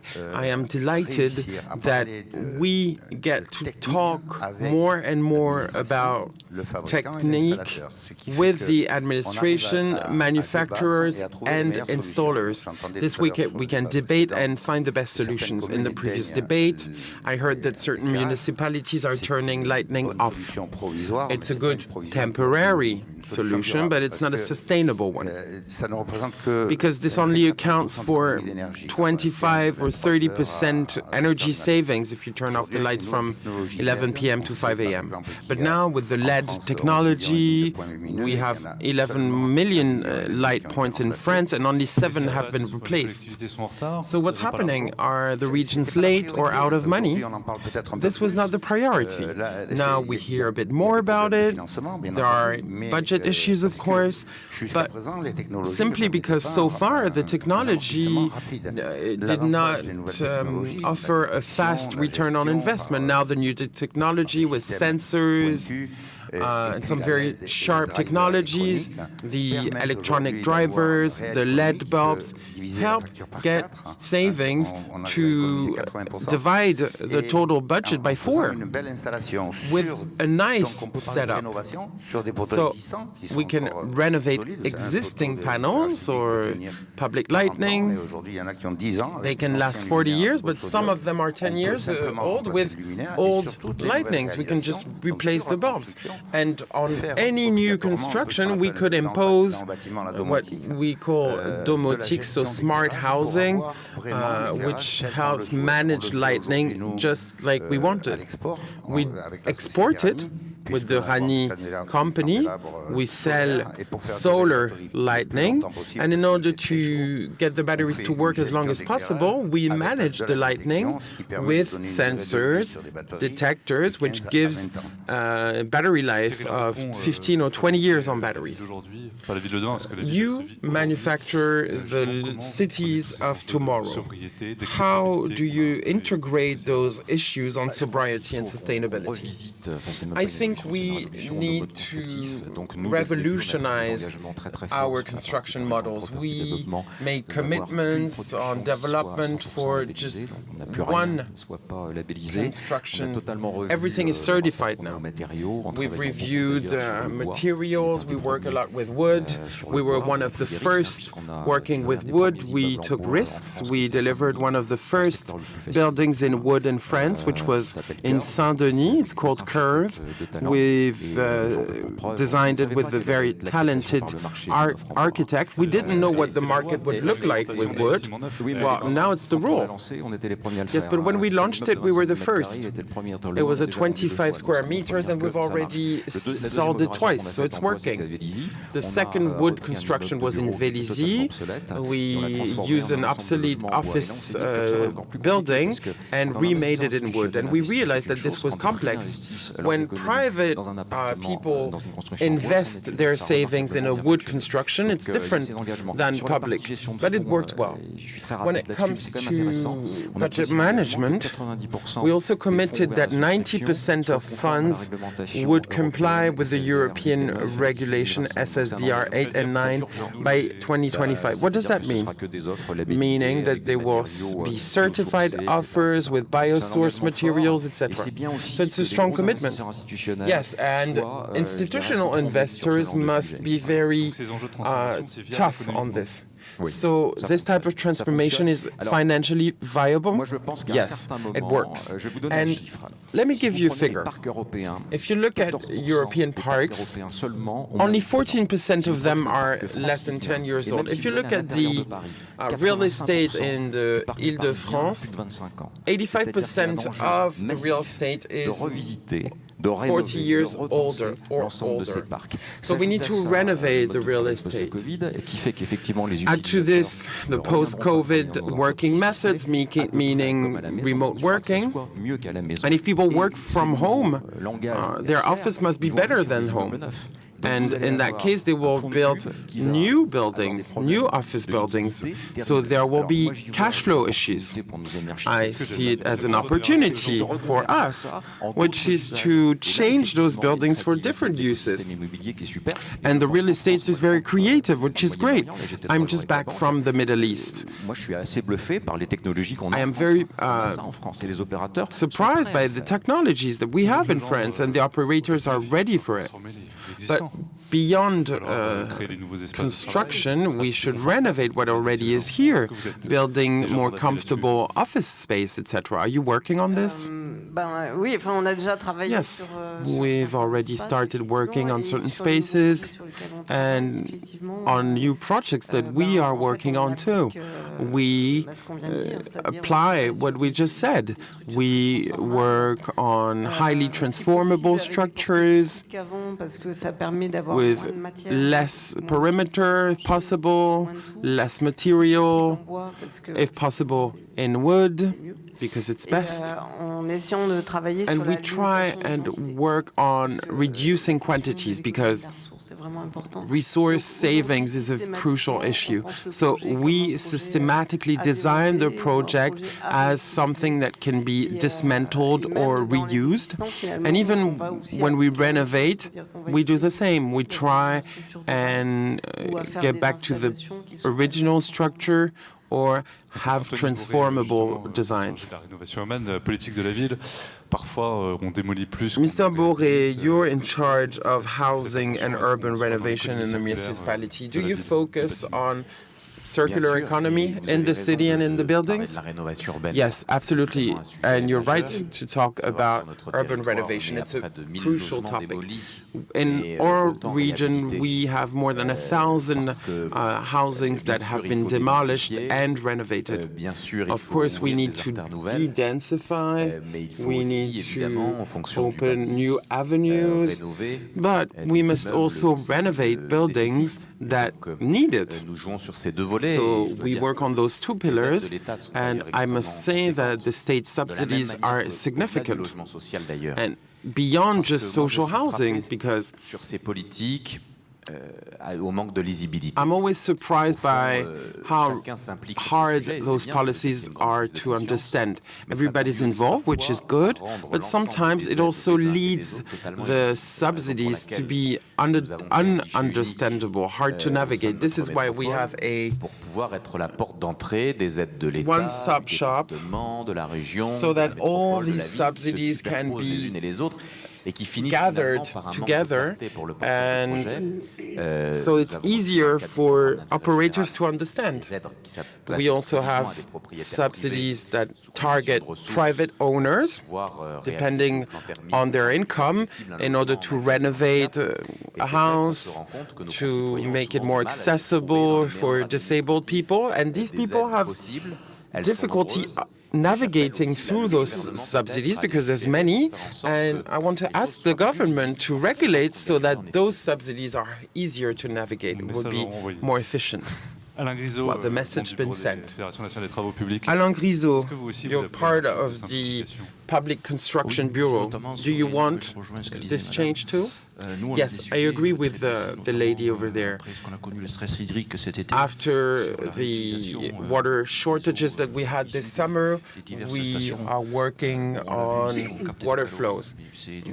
They mentioned capturing calories, but then we give the treated water back to the nature. There are many possibilities. In Israel, they use more than 90% of water from sanitation plants in order to re-inject it in the industry. You were also CEO of the water systems, yes, a few years back. But the Nice Metropole now has this competency, and they're focusing on this. I discussed it with the president, Hervé Paul. Je crois que la réglementation doit permettre aussi. I think that the regulation should also help fill inequalities between the regions. La transition, c'est pour l'ensemble des territoires. And let's remember that the transition is for all the regions. If we regulate too much, we should make sure nobody's left aside. That's for the countryside. We've seen it with the digital inequalities. I heard that the digital is more than 7% CO2, but we can use the energy from data centers for another use. So we need to bring this soft mobility to people. We need to get out of those silos, because there are solutions. I agree with you. In France, we're very innovative. We have solutions, but we don't know how to make them ours. So we need to give more wiggle room so that the genius that we have in France can open those paths and find those solutions. You talked about public lighting. Turning on and off is just like for heating. We know it's not good. We know that movement sensors, solar roads, roads that can lighten up when a car drives on it. There are many technology solutions, but we must be able to use them. And just to conclude on something very specific, we do a lot of excavation in Nice, so reusing materials is something very pragmatic. For now, the regulations do not allow to reuse extra materials. Yes, and the recycling industry is supposed to open in January. Yes, you're talking about REP, but I'm just talking about the fact that between a national decision and local technical realities, there's a gap, including when it comes to road management. It's difficult to accept that we must use something else than the materials that come from construction industry. You also have to face this local reluctancy. Nous, le problème dans l'industrie, c'est the issue in the industry is that de construction aussi, puisque it's also a construction issue. Certain plants have been turned into housing, and in our region, in the Alpes-Maritimes, the main issue is that the only area with companies is the Carros area and across the coast. My plant is in a valley. Nous avons une forte croissance pour développer. If there's significant growth, in order to extend ourselves, we need to find reconstruction, renovation on what already exists. That's what we're doing. Or we need to find lands des travaux qui tiennent la route comme on a pu le faire through solid construction, as we did in our latest building, in order to avoid floodings with retention basins, rain water recovery. Avec tout ce qui arrive. Donc, in order to avoid what we've seen recently. These are constraints for sure, but we still get it done for now. And I told Christian Estrosi this yesterday. If we were to develop, we have two options. Either we find a land in the valley, or we go to the Var region, or I'll have to do it in Angers, where is my subsidy, because there's land for sale there. But I'd like to stay in Lagode because it's in the metropole and I like it. And a transition to the next roundtable, the net no artificialization by 2050. It's difficult, right? Yes. If there's no artificialization, it will be difficult. But there's a way to use the water and inject it back so that we can continue to fill the water reserves, so we can use this water and re-inject it. We are in a valley, so you can imagine all the water tables that we have. We're 120 meters high, so we're very close to the water. And what we did with constructions was to get the water from this new building, which had not been done in the previous one, and that we want to do it in the renovation, which is to capture this water and inject it underground so that it can be absorbed by the soil naturally. Très bien. Et Thierry Laroupon, je me retourne vers vous pour terminer en quelques secondes. Thierry, I will turn to you for a conclusion. If you were to send a message to regulators or local representatives. Je n'ai pas la prétention, mais en tout cas, quand je compare, I wouldn't, moi mon souhait ce serait de réduire vraiment le what I wish for is Pourquoi? to Quand je compare mes reduce programmes en France, il me faut entre construction 4 et 7 ans. timelines. In France, you need 4 to 7 years to deliver a program. In Germany or in the UK, you need 3 or 4 years.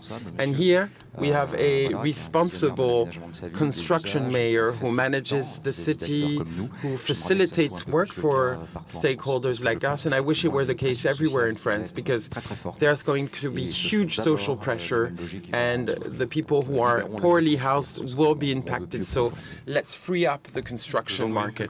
Ouais, j'avais un petit mot pour le législateur, parce qu'on pense toujours transformer. Yes, just a word for regulators. We're always thinking we will do all or nothing when it comes to renovation. But private actors and individuals cannot afford it, so they don't do it. So most of real estate is obsolete. People are cold and pay a lot for heating in the winter. And I think we might need a new rationale. Philippe Ram, who's an architect, had a reflection on how people use the rooms in a house. Only one room needs heating in a house. The living room, maybe kids' room. But when you sleep, you're under a blanket, so you're not cold. If people cannot afford it, maybe we should focus these actions in one specific topic. That is sobriety, rather than doing nothing and using energy everywhere. And maybe the subsidy system should be reviewed, especially for the most destitute who cannot afford it everywhere, so that they can do something at least. And maybe we should have a subsidy system around shading in the summer. Having shades, having it's just as important as insulating for the winter.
Bonjour à toutes et à tous, merci d'être encore avec nous au Transition Forum jour 2. Thank you for being with us on the second day of the Transition Forum. We just concluded on renovation, we talked about uses, and it's actually the topic of our next dialogue on the uses of the future, and we will talk about this very trendy concern of the moment, which is the net zero artificialization. L'objectif de la loi climat et résilience, vous le connaissez. The objective of the resilience climate is to reduce artificialization and reach neutrality by 2050. Delphine de France, you're the CSR director of Evalgo. Your work is to make those fields and lands ours again. How do you work on this? Yes, this is a topic that is delicate. But let's remember that in France, artificialization amounts to up to 40,000 hectares per year. That's one tennis field every minute, or Donc, on prend quand même en compte la notion des enjeux, ça des on a parlé des enjeux liés à la sécurité alimentaire, mais c'est surtout aussi les enjeux sur les fonctionnalités des sols. This also has impacts on the functionality of soils, which is stated in the definition of artificialization, biological, water functions, and the functions to fight global warming. So we need to optimize land use with this wish for quality in the cities. So we need to master how scattered is the urban planning. We need to de-densify while taking into account the protection of biological functionalities, putting the nature back in the cities, and taking into account water management and adapting to climate change risks. So these are many challenges. It makes projects more complex, and there are user expectations for a less dense city. It's like a crisis of the city. Well, everybody wants to live in a city because there's jobs, however, people don't really accept that it's too dense. Yes, and actually the ADEME carried out a study on uses and territories, and people admit it. They consider the city is functional to work, to shop, etc. But 67% of people say that they don't want to live in a city, that they don't think it's a context that appeals to them, especially in the Paris region. And people want to live closer to urban areas, feeling safe, and that's not the case in the cities anymore. So how can we proceed? That's what Valgo does. We are lucky enough that we can re-qualify former brownfields, we can decontaminate them, we can take the asbestos out of those fields to reuse them. Après, la difficulté, c'est que justement, on a parlé de l'acceptabilité de la densification, dépolluer des environnements. Donc, on va avoir tendance à densifier les programmes urbains pour pouvoir compenser le coût de cette dépollution. D'où un problème à nouveau d'acceptabilité. Donc, on pense je pense qu'il y a quand même quelque chose à prendre en compte. C'est au même titre qu'on parle de services écosystémiques rendus par les agriculteurs. Il faut prendre en compte que le fait de requalifier les friches urbaines we need to understand that requalifying a brownfield de dépollution, mais aussi des espaces verts, decontaminating it and adding green areas, taking into account the functionalities of the ecosystem, is also a service, and we must value this. And rather than having this type of project in the city center, en prenant sur des espaces naturels, on va aussi gagner des externalités pour la ville, on va moins construire de routes, de choses comme ça. Et tous ces avantages en fait, qu'on ne monétarise pas dans le programme, all those benefits are not monetized in the project, and these should be taken into account. Let's turn to an expert of the cities. Mathias Navarro, you're CEO of Red Band. How do you approach those challenges? We discuss them a lot. First of all, I would like to comment, because some figures were published yesterday, and they're important. We received the numbers of CO2 emissions in the first semester, which is on the rise in France, which is far from our objectives. When it comes to artificialization, it's skyrocketing. How do you explain that? Because there's a regulation now. Because it's not a real regulation. I think that's the issue. The ZAN is just an objective. To date, it's not necessarily very binding. Just to sum up, the ZAN is the delta between renaturalization and concretization.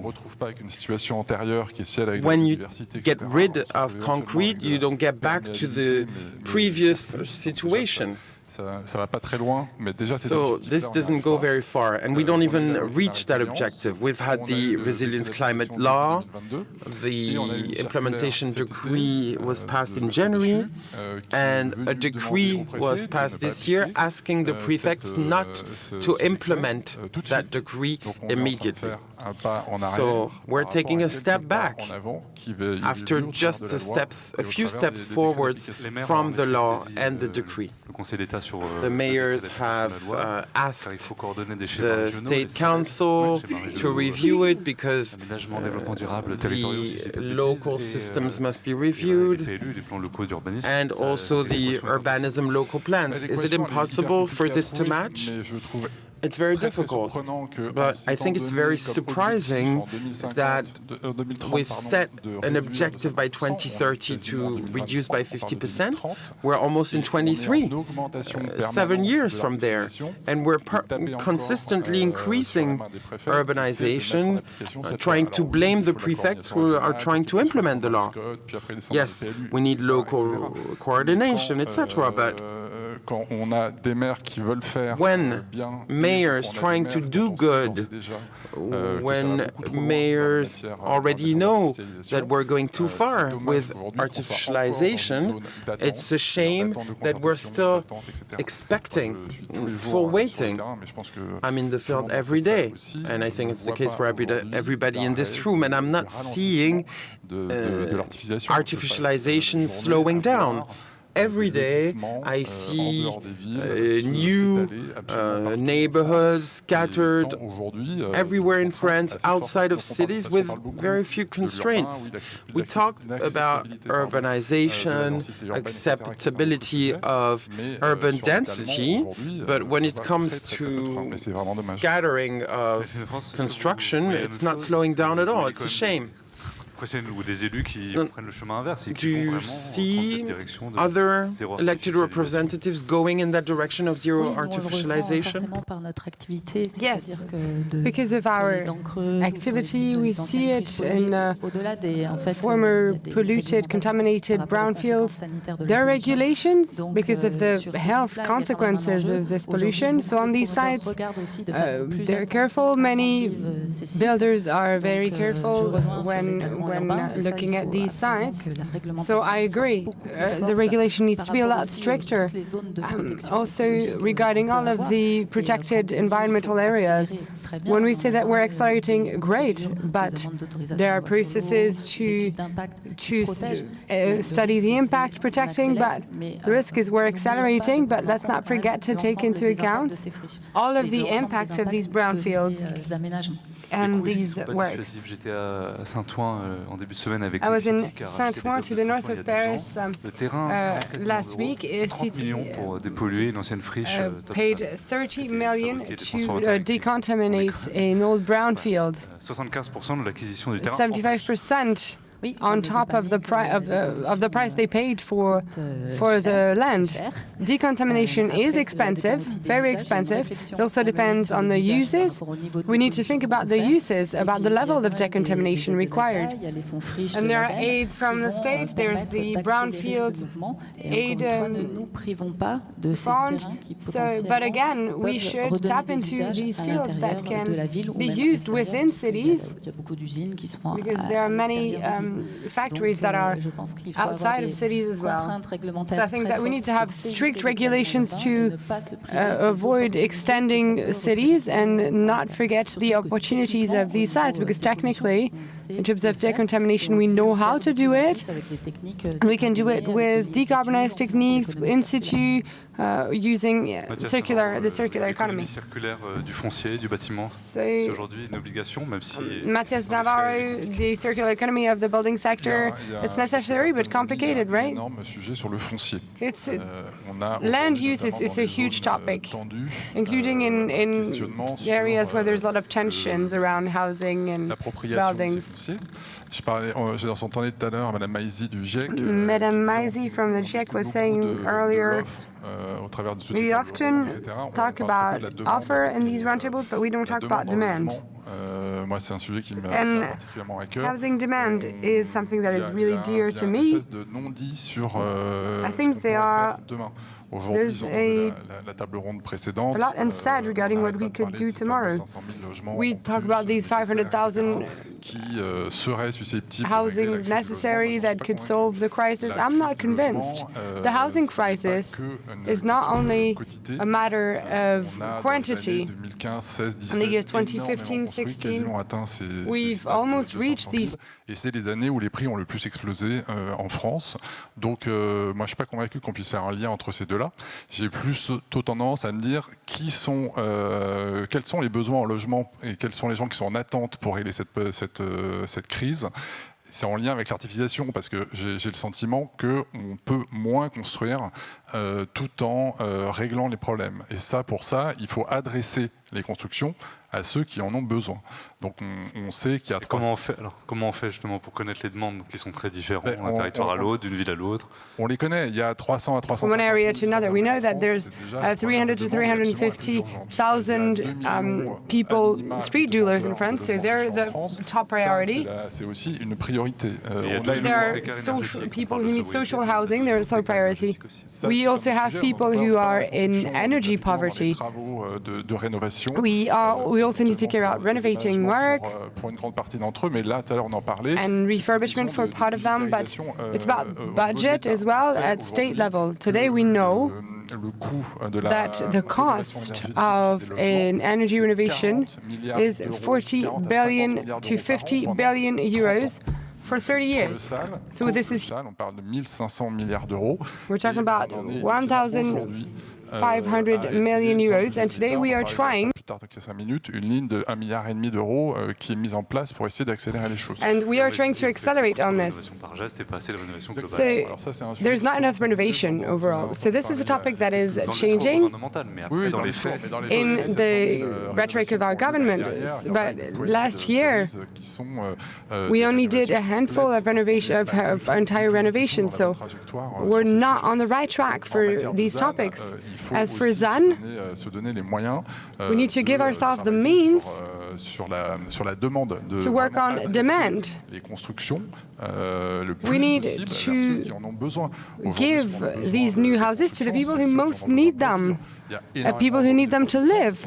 There are many houses, many buildings that are given to people who want to pay fewer taxes, and it's not the same trend at all.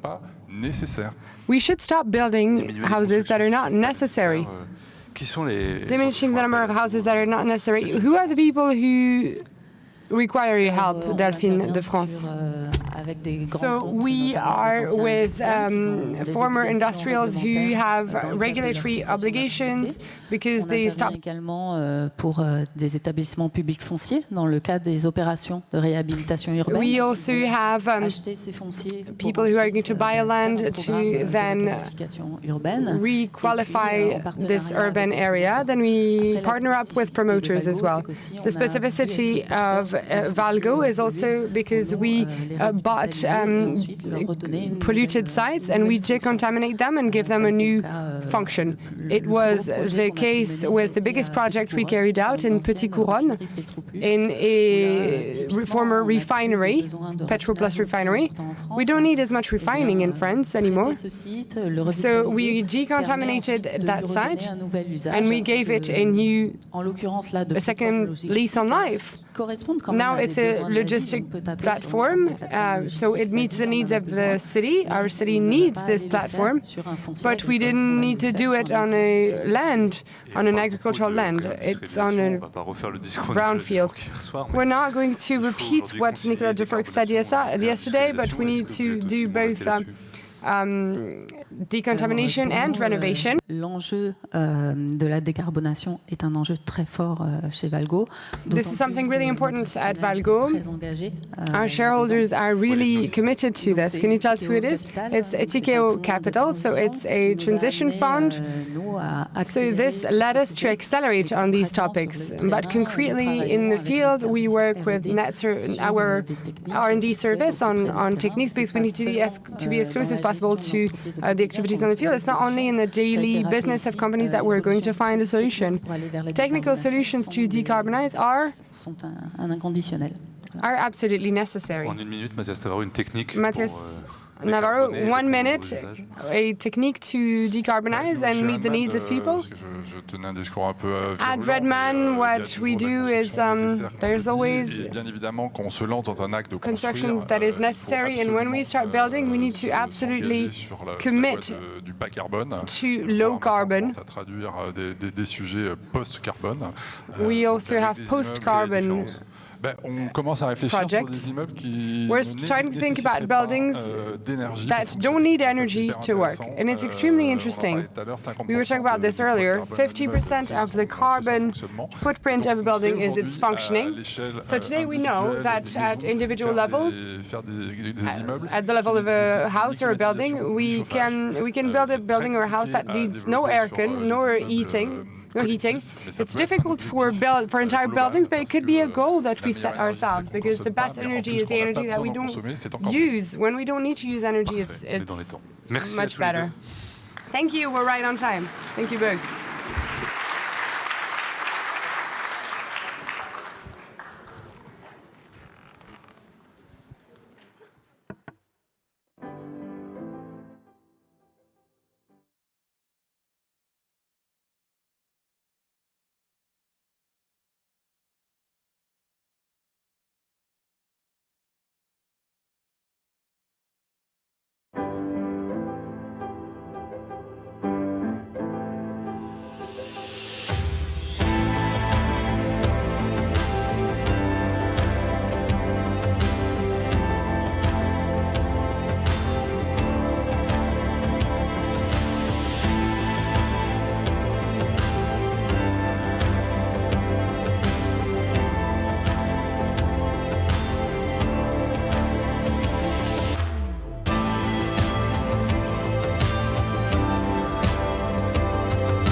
Bonjour à tous, on continue de Good parler morning, everyone. de We logement are et going de to solutions talk about innovantes au housing, Transition Forum. habitat, Alors, and normalement, dans innovative ces sessions, on reçoit solutions des here at the startups. Là, pour la Transition majorité Forum. d'entre eux, So ce ne sont plus des usually startups we parce talk, qu'ils existent depuis we let startups quelques années pitch maintenant. Je their vous les activities, présente. but Jean-Yves now it's Langla. not startups because Bonjour, their vous companies êtes have been around CEO for du groupe some SR. time.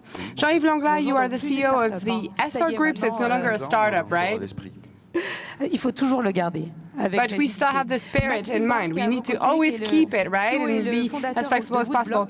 Maxime Broad, you're the founder and CEO of Woodblock. It's a bit like housing Legos, right? C'est ludique et You're going to tell us about it. It's both pedagogical and efficient. And finally, a woman. Depuis le début de ce forum, ever since the beginning of this forum on innovative solutions, I've had nothing but men. So I'm delighted to welcome Annelise Melki. Vous êtes directrice générale You are the General Director of Biotop, which is a consultancy that has existed for 29 years now, 30 years. Yep, a brand new startup. But you already started thinking about the environment about 30 years ago. And then we have Hadrien Flon, who is the CEO and founder of Carbon. Nous, on est encore une start-up pour le coup. We're still a startup. Vous êtes encore une We're still a startup. Okay. Donc, je vais laisser la parole à Annelise en premier. Give the floor to Annelise first. Vous, ça fait 29 ans que vous officiez pour Biotop. You have been working for Biotop for 29 years. You're going to pitch that startup and explain. Nombreux savoir-faire. Even if there's a lot of know-how, and you support regions, towns, NGOs, so it's quite vast. But you have 2 minutes and a half to sum up 30 years of existence, so that's quite a challenge. Un peu plus de temps à la biodiversité. Yes, we need to give time to biodiversity, but in 2 minutes and a half, let me tell you that we are the biggest team of ecologists at European level. We will have 800 people at the end of the year. So we are all working relentlessly. We've been working for years to study all groups and all the ecosystems of the world. We have several companies, affiliates in Madagascar, in Guinea, in Gabon, in Morocco, in Belgium, in Luxembourg. Commencer par les pays où vous n'êtes pas You peut-être. start with the country. Maybe you should tell us about the countries where you're not. That would be quicker. Yeah. Well, we're also in China now because it's of course a planetary challenge. We want to be a strong, independent group. We don't want to receive any pressure from anyone in order to remain objective when it comes to biodiversity matters. Mais j'ai envie de raccrocher tout de suite à certaines espèces qui sont This is all very difficult, but here we have a lot of species. We have the Niveole of Nice. Des salamandres qui sont très have salamanders that are very on y attache une certaine importance. So we think that they're all very important. It's a bit like a love relationship that you build over time. We're going to protect all species and care for them. They're protected, of course. And this is the mission, the duty of Biotop. We want to help our clients who want to take these species into account. Du monde vivant et ces espèces aussi. Peut-être que je voudrais vous dire en quelques secondes In a few minutes, I would like to tell you about the trends au for our passage, je remercie clients. parce qu'il y en a un certain nombre dans la salle. Ils travaillent avec nous au départ pour des raisons vraiment réglementaires. Ils ont besoin d'avoir des autorisations environnementales. They need to have environmental authorizations. This used to be their only demand in the past. Now they come to us to volunteer and go even further than having this authorization. Of course, they want to improve their CSR, but also because they have a link with nature. And in the past few decades, this link, this bond with nature was lost a bit, but now we want to get it back, and companies are aware of this. I have to cut you off. I'm really sorry. But then we will send all your messages on social media. Hadrien Flon, can you tell us about Carbon? Bonjour à tous. Nous, on est une jeune start-up. Yes, we're a brand new startup created in 2022. We want to support, simplify, and fund the energy transition of buildings. Sur un terreau de jeu plutôt européen. Il faut savoir, pour faire un petit peu écho à ce qui était dit ce matin, aujourd'hui, sur la partie B2B, B2B, autour de 3 On B2B, we have 3,000 billion in capex necessary to make our buildings more efficient, more energy sober. And the idea is to support owners en fait ce mur du financement. Et on le fait assez simplement, c'est-à-dire qu'on se substitue aux propriétaires dans l'achat des équipements techniques qui permettent d'améliorer la performance énergétique de replace owners when buying equipment such as aircon, heating, gestion technique du bâtiment, parfois les fenêtres, technical management of the building, sometimes windows, photovoltaic panels or charging stations, and we set up renting contracts. This is based on the energy savings that we anticipated ahead of the project. So here again, parce que c'est sans surcoût pour le propriétaire et sans surcoût pour le locataire. D'une certaine façon, en fait, on vient fractionner le coût de cette transition et donc on vient l'accélérer parce qu'on n'a plus vraiment cette problématique. We are accelerating this transition because we no longer have this question of how am I going to fund this transition? Financer ce reste à charge. How am I going to fund whatever is not subsidized? Merci beaucoup. Thank you very much. Maxime. Alors, on parlait de Lego parce que c'est des constructions modulaires. Qu'est-ce que c'est que Woodblock? Woodblock, en fait, c'est une société qui est une start-up.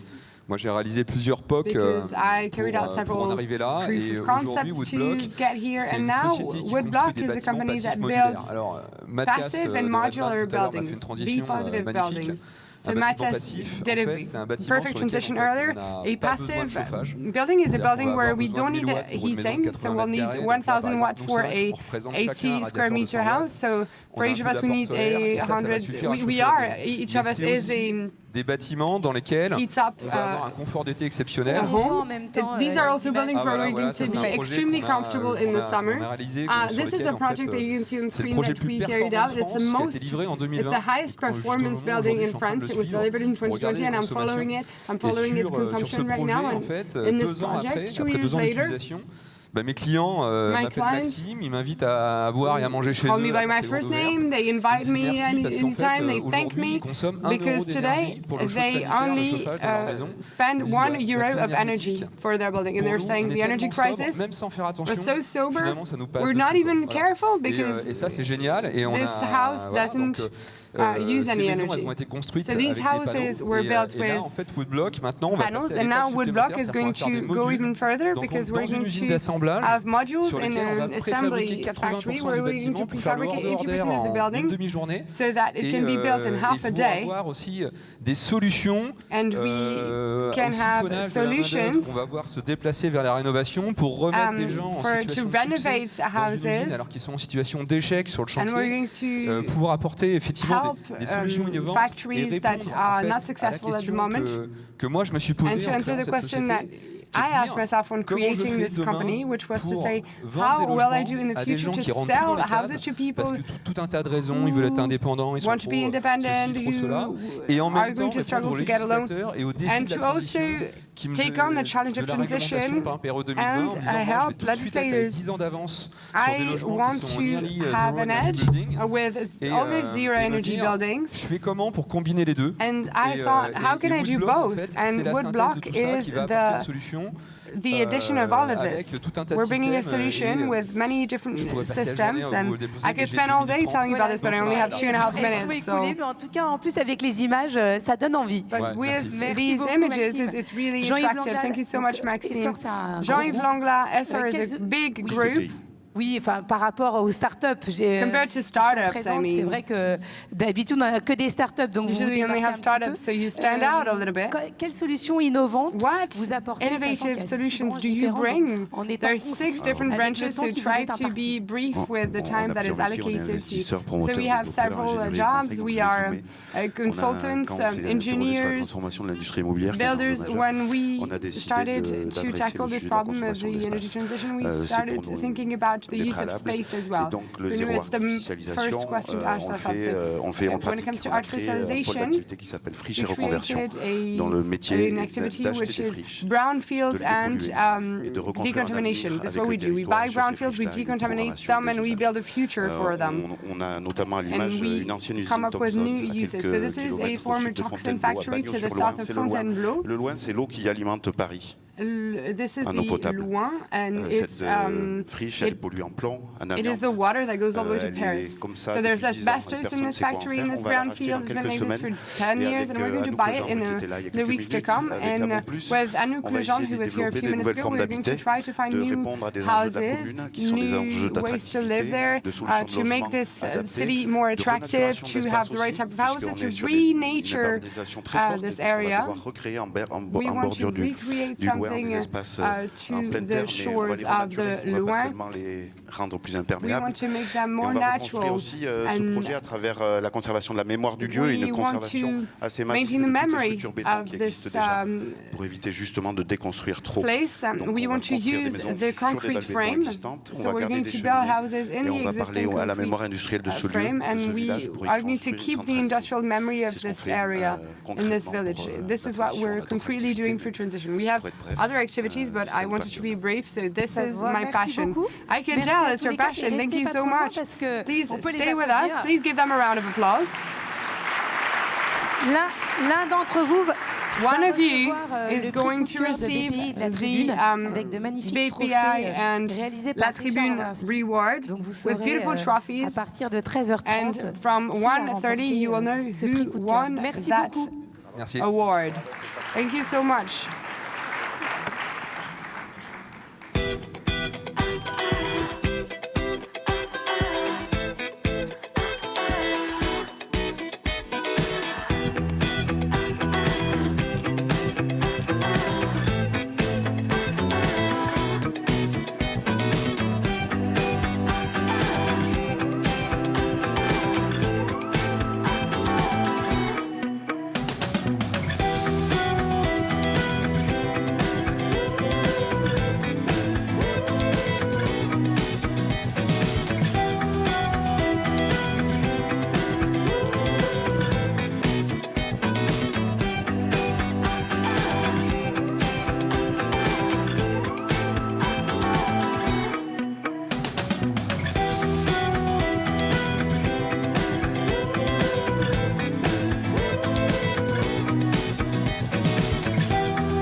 Merci d'être toujours aussi nombreuses et nombreux à nous suivre sur nos réseaux sociaux, sur latribune.fr et ici au Palais de la Méditerranée at the Palais de la Méditerranée in Nice for this transition forum. We're nearing the end of the session, and we are now going to have a roundtable which sums up our ambition here. Territories at the heart of the acceleration of environmental transition. We're not going to talk about the reasons for this environmental transition again. But this is why we decided to have it in Nice rather than in Paris, and we could also maybe go all around France for this environmental transition, is because it takes place in the field at local level.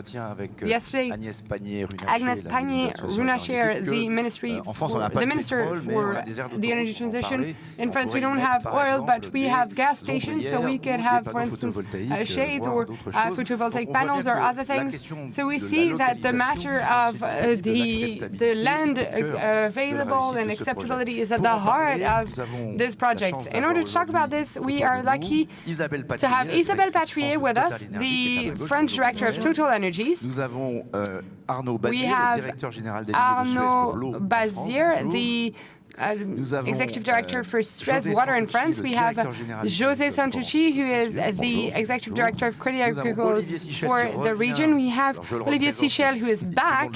I'll introduce him again, but you'll know him by now. He is the Executive Director of Banque des Territoires. And we have Vanina Paoli-Gagin, who is a Senator for the Aube Department. And co-founder of the Transition Forum and of the Association Transition Forum. But now that you're here, avant de démarrer ce débat, je vous propose d'entendre it's important to say that. So before we start this debate, we have two questions that we asked to the president of the Sud region, Renaud Muselier.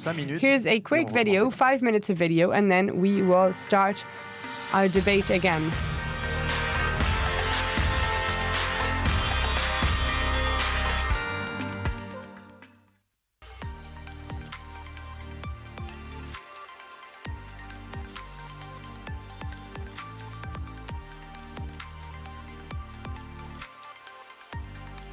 Écoutez, on a été saisi de l'importance du dossier puisqu'on a fait une COP d'avance en 2017. We had our first COP in 2017 in advance because we understood how important it was. And we understood that it was an important topic throughout the entire world. So the idea at first was to invest the right funds, so 20%, then 30%, then 40%. And we structured this around simple actions, so water, sea, soil, waste, and energy. From then, we started having results. We already have results. We noticed that we have fewer fires because we worked with the department and the different cities. We've had the DMCI, we have the regional guards. So when we have between 50 and 100 kilometers of fire this summer, well, it's 2,000 to 3,000 kilometers elsewhere. For instance, in the Alps, which is part of our region, we have the we have no pollution peaks there. We have the greatest forests. We planted 1 million trees in 2 years. And now our next goal is to reach 5 million soon. All of our ports have labels because they are clean ports. We protect fisheries. The Mediterranean, zero plastics, zero smoke in all of our ports. So these are very concrete examples of our political actions alongside regions and towns in order to be as operational as possible. In light of the results we've obtained, we now want to sign the first green budget of Europe for 2023. So before the end of the year, it will be 100% one COP ahead. It means that all of our high schools will have photovoltaic panels. It will be local food in our schools. It means that we need to have areas of activities that allow companies to have everything organized for the future. And of course, we have this energy policy, which means that we're extremely lucky in this region because we have all the energies. We have gas, oil, photovoltaics, wind turbines, offshore wind, nuclear fusion, nuclear fission, and we could be self-sufficient in the very near future. So all of this is funded, supported by Europe, supported by the French state, and of course made available with these simple organization processes for the different towns here. If we want 10,000 kilometers of cycling lanes, we can fund them, but I need to work with towns in order to see where these lanes could go.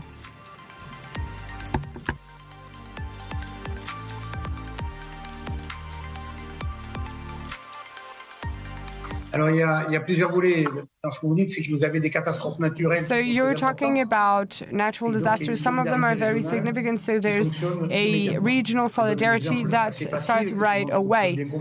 It's easy to understand. Let me give you an example. The Alex storm. It devastated all three of our valleys in the Côte d'Azur.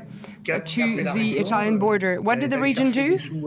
Well, they asked for money to Europe because there were also Italian valleys that were devastated. So we made our declarations together in order to obtain help from Europe. We worked and the President of the Republic. And we work together with the department. For instance, we organized the circulation and transport in the region with trains. When there was work carried out, the region proved to stand in solidarity and sent us helicopters on a daily basis so that we would no longer be stuck and landlocked. There are other catastrophes such as flooding. We work in order to reorganize territories. We have tunnels that are collapsing in the mountain. And of course, we don't always have the means to do something. This is when there's an emergency. But it's about the same as when you call the paramedics and there's an emergency. When we're faced with a catastrophe, we get money to help citizens to do something, but we also try to ensure that our territorial organization allows us to avoid these types of disasters and to bring solutions to our fellow citizens. Something very simple and pragmatic, which is rather operational.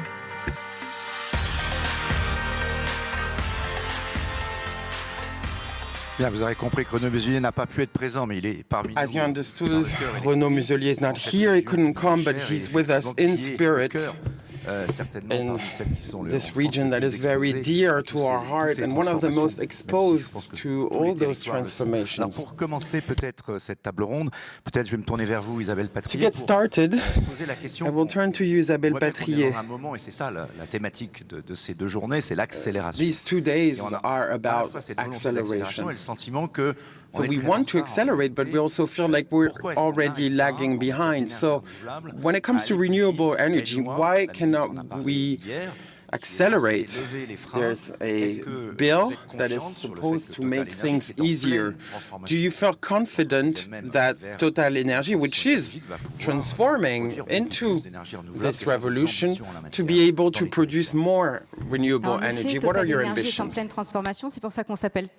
Yes, TotalEnergies is in a transformation phase. That's why we're called TotalEnergies. We have all those energies in our portfolio: gas, oil, but also renewables, wind, solar, hydrogen, etc. So we have a very strong ambition, and our strongest ambition is to be in the top 5 renewable electricity producers by 2025.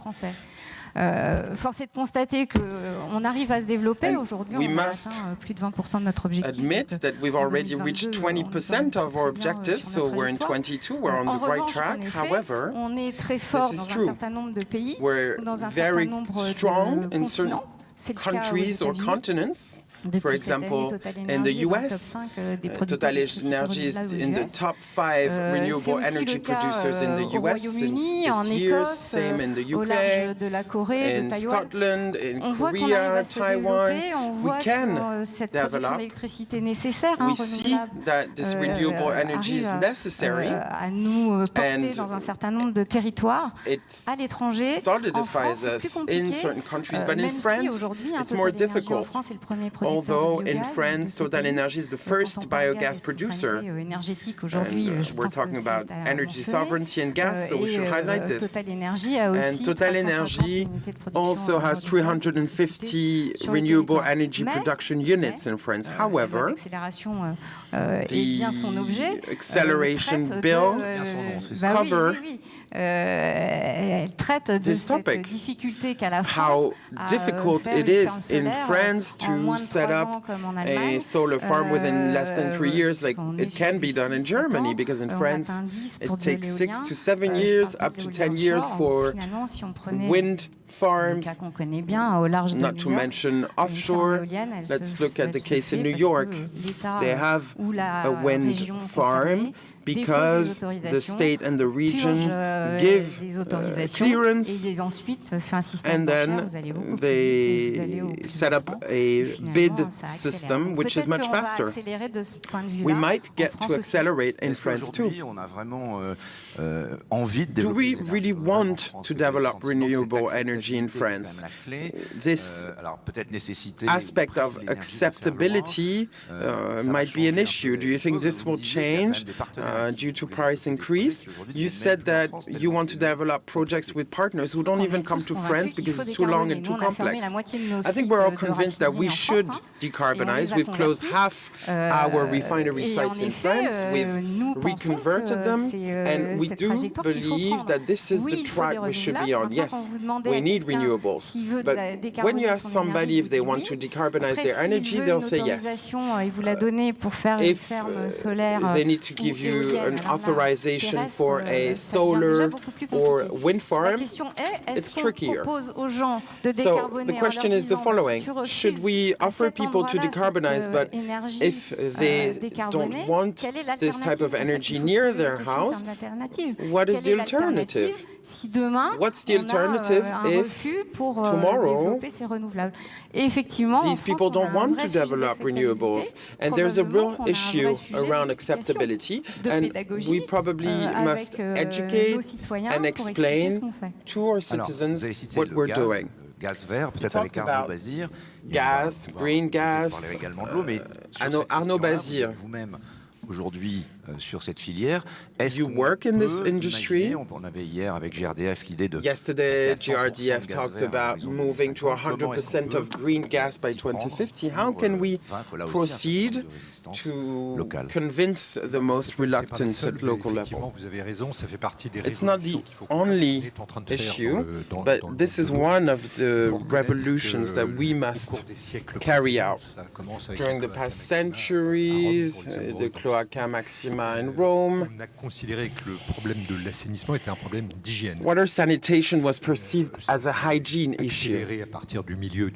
This accelerated in the mid-19th century. Our predecessors were visionaries. The Haussmann Baron had a great vision. But we can see that we need to go beyond just this hygiene perspective, and now sanitation station is now called a biofactory, which not just consumes energy but also produces energy. So far, nobody cared. We just wanted to sanitize water, put it back in the nature as clean as possible, and we used energy for this. We are moving towards solutions that can both continue to sanitize water, you know, everything around emerging contamination, drugs, residue, everything we're hearing about pesticide, micropollutants, etc. Plus, we have developed new technologies in companies like ours that will help make a sanitation station a unit that does not produce waste but uses waste and transform it into energy, especially green gas. And for this, the regulation needs to change. You expect that? We're already doing this, which shows that the regulation works. However, we might need people to become more aware and need financial investment, because that's the key. And when it comes to water, we're lagging behind. I told you that our predecessors were visionaries, and we tend to rely on our heritage and have done so for decades. Let me give you an example. During the summer crisis and the droughts, the topic of return on investment was back on the table.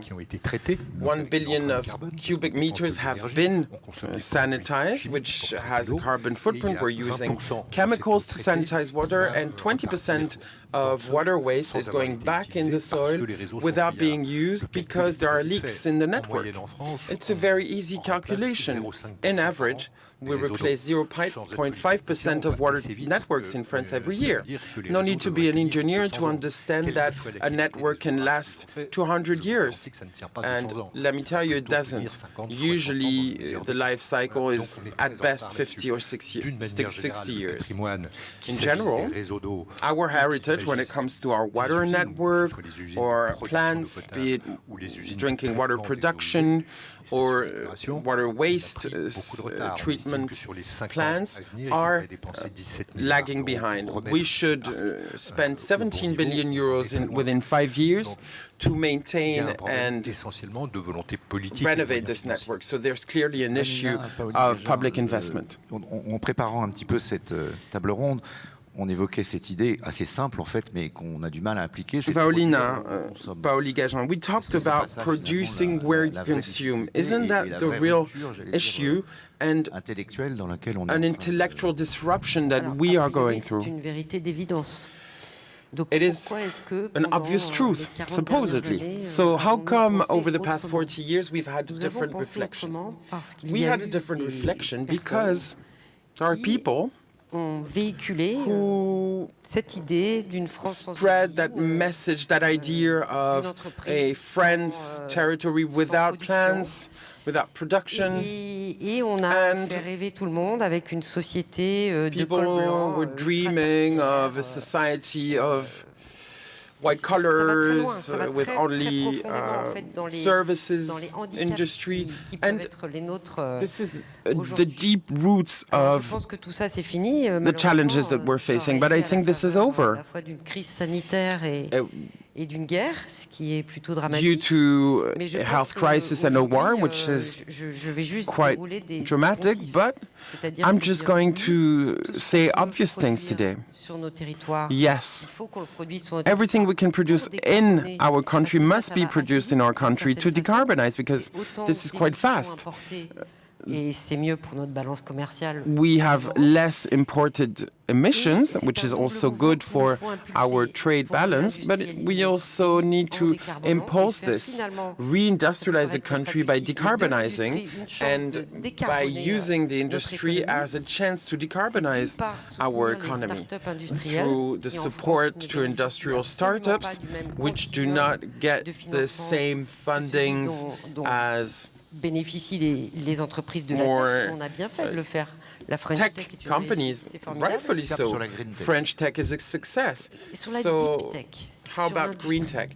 Deep tech, industry, because manufacturing something is not the same capex, the same patents, the same return on investment, but making is a more interesting a perspective for our youth than being just a service country. Unless we want to be subcontractors.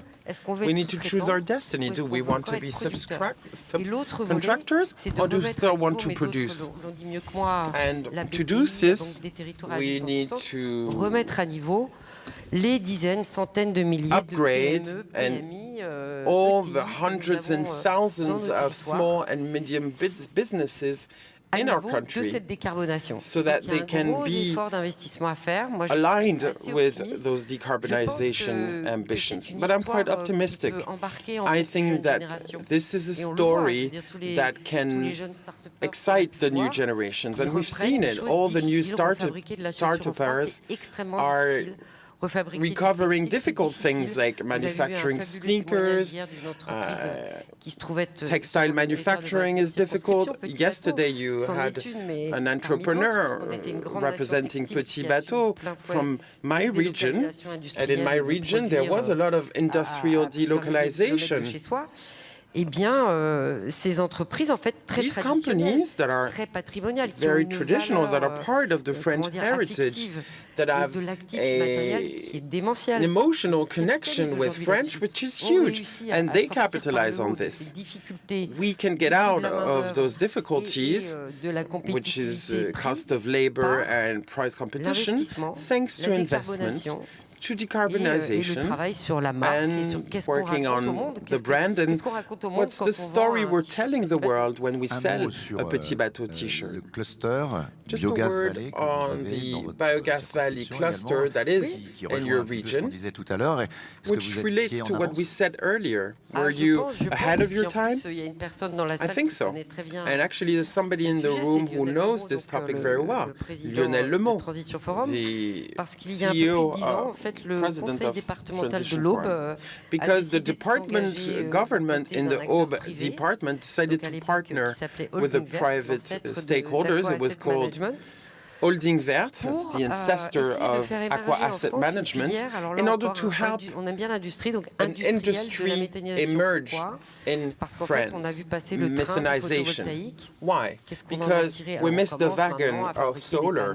Now we're starting to manufacture solar panels in France, but we did end up in a situation that is very contradictory for me as a government representative. We had subsidies on solar and wind only for a material that was not manufactured in France. Des unités de production qui nous étaient production units par des étrangers sold qui venaient même ready to use by foreigners. Donc, si vous voulez, en termes d'implication économique dans les territoires, c'était pas top top. So this was not great in terms of investment in France. And this time we thought, okay, for methanization, this is industry, we need waste, we need local, we cannot delocalize it. So that's the ambition of this methanization cluster, which has 110 members today. And maybe the regional bank can tell us more, because you invest in regions, Olivier Sichel. How can we proceed to accelerate at local level? And the minister mentioned it, which is part of the bill, which is very promising, I believe, which is the return on investment for population. So just a reminder on how it works with us. We have a 40 billion euros climate plan, which started 2 years ago with BPI France. We have progressed at 50%, so half has been spent for industrial decarbonization, and as for us, thermal renovation of buildings and investment in renewables. This accounts for 20% of additional capacity in wind, solar, geothermy, biomass in the region. But we always do it with a very local approach. 6 months ago, we created, with the Alpes-Maritimes department, this system to rely on local representatives. And yes, as you said it for TotalEnergies, we should be able to give a choice to local representatives. Last week, I was in Brittany with the president of the Union of Electricity in Ille-et-Vilaine, and he told us we are going to do onshore wind again. I was surprised, it's not very trendy. And as a president of the union, environmentalist, I was surprised. But he said, we need to be consistent. There's no nuclear energy in Brittany, there never will be. I heard the whole story, a history of nuclear energy in Brittany. Interesting. And I said, what about hydrogen? He said, but for hydrogen you need water. There's very little water in Brittany. So we can use wind. We have wind in Brittany, and there's a point where you need to make a choice. We need electricity and methanization as well, because it's the right land for it.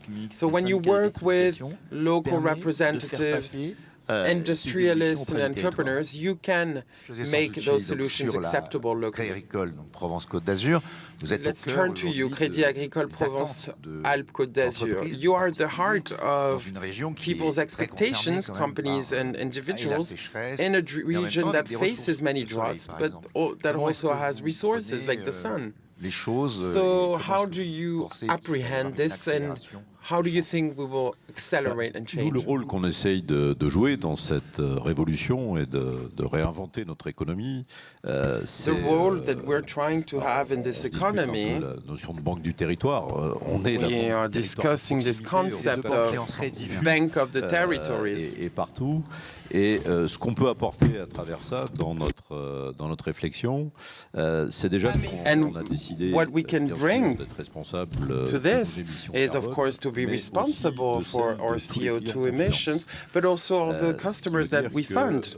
On va essayer de suivre cela et so we will try to follow this and try and reduce by this fact all the emissions, or a good part, because we have a significant market share in the region for those emissions. Par rapport à ça, notre proximité nous amène des éléments qui sont essentiels. Since we're local, it gives us several benefits.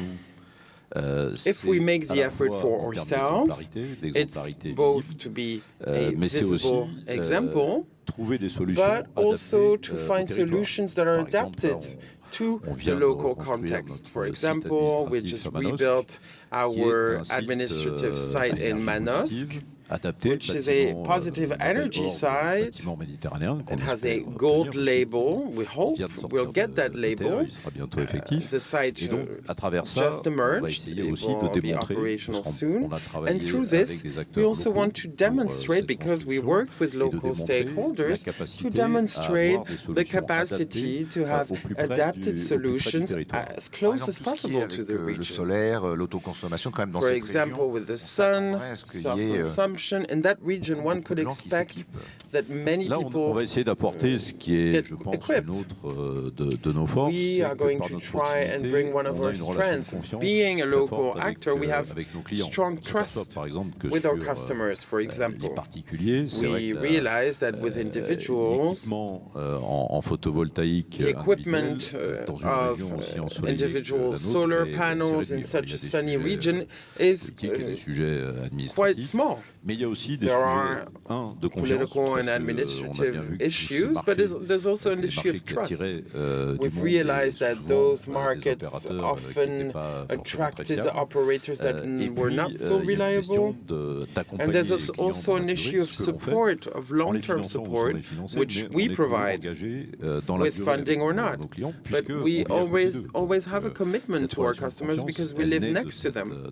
So this trust comes from this local aspect. We can also, and we will try to do it, because it's a market that is not very vibrant on individual equipment. So there's few stakeholders we're trying to support, new stakeholders. We're signing 2 partnerships with local companies that will invest to develop on this segment, and we will try and support them both when they develop, but also by opening part of the market to them and by supporting them. Isabelle Patrier, on parle beaucoup de l'hydrogène. Thank you. Isabelle Patrier, we're talking a lot about hydrogen. Pour qu'elle soit décarbonée et verte, il faut qu'elle soit locale. In order for it to be green, it must be local. So what do you do in this area? The government is investing, and the whole of Europe seems to be in favor of hydrogen. Should we believe in hydrogen, and for what kind of use? L'hydrogène, en effet, nous on y croit. Yes, d'ailleurs, we believe in en hydrogen. région Provence-Alpes-Côte d'Azur, actually, in the Provence-Alpes à côté de Marseille, à la Côte d'Azur region, on a un grand projet next to our site in La Mède, we have a large, massive green hydrogen production to help us decarbonize our facilities, because we talked about development and production of renewable energy, but we should also decarbonize the industry, and we're one of them. Yesterday, we announced €1 billion to decarbonize all our activities all over the globe, and we want to accelerate, which is what we're doing with the methanizer and this huge green hydrogen project. We're in France. This will be the largest hydrogen project in France, but in order to manufacture green hydrogen, you need renewable. Our country is not that big, and in order to massively produce, you need massive lands for upstream solar or wind. This is also why we decided to strongly be present in India and to have mass production in a country that has a strong energy production deficit and that has a very large territory. Our ambition, and on a noué un partenariat avec Adani, qui est un Indien local, un très grand groupe, à la fois sur du gaz, à la fois sur des renouvelables et sur la production d'hydrogène massif. Là, c'est 30 gigawatts. That's 30 gigawatts. Du parc nucléaire français, en fait, énergie renouvelable qui vont nous permettre de produire de l'hydrogène vert pour approvisionner green hydrogen in order to supply the country. On pense qu'aujourd'hui, le principal usage de l'hydrogène est probablement la décarbonation de l'industrie et des mobilités captives lourdes. Heavy or captive mobility, qui évite une électrification coûteuse et costly and complex electrification in order to allow the supply for example, SNCF trains. Qui nous semble être This is one of the uses that we feel is more relevant, and at the same time, we are going to build 90 hydrogen stations in Europe to supply the whole heavy-duty European network. Une autre question, c'est celle du Arnaud Bazir, another question around recycling. You're working on this. And once again, the regions have a role. Valuing the resources of a region goes through water, energy, waste, etc. So when it comes to recycling, how do you think we can accelerate? We know that what's difficult is to find the right economical model. Alors dans ce cas précis, on retombe un petit peu sur votre in this case, it relates to your previous question, which is the changes in regulation. We are particularly lagging behind in France on the reuse of water waste. Just to give you an idea, in France we recycle 0.8% of the water that comes out of sanitation stations. If you look at our closest neighbors, Italy it's 8%, Spain 14%, and Israel it's up to 80%. So this really shows that it's shortages that make us innovative. But we have the technology to do it. But in France, people are, the health authorities are a bit reluctant. It's normal. Water is the most controlled substance. So the changes are a bit scary for some if we want to produce more and save more. And it's particularly important when you look at what happened this summer. If we don't use those solutions, we might end up opposing regions, pitting them against each other, and even pitting types of water against each other. Remember what happened when the farmers created basins in the south of France to fight droughts, and we saw some local reactions of the local populations. Different uses of water might be in competition if we don't save the resource. Votre réaction, est-ce qu'on va avoir your reaction on this? Will we end up with this competition, inequalities between regions when we're a republic? Yes, what Mr. Bazir said is very important. If we end up in a war of uses, we cannot lose 20% of drinking water in our networks. Yeah, that's 80% of the consumption in Belgium. And the media can help us in that sense. You know, the criteria to rank regions in France is the level of debt. And there are some regions that get a very long-term debt to maintain their network over 40 or 50 years. And some don't understand this. They don't want to get debt for the mayor that will be elected in 40 years. So I tend to say, okay, if you want to leave a network to the future generation that is leaking, that's not acceptable. So long-term renovation, long-term debt to fund water networks is crucial for the country. Je partage totalement. Tout ce qui est infrastructurel, en fait, everything around infrastructure.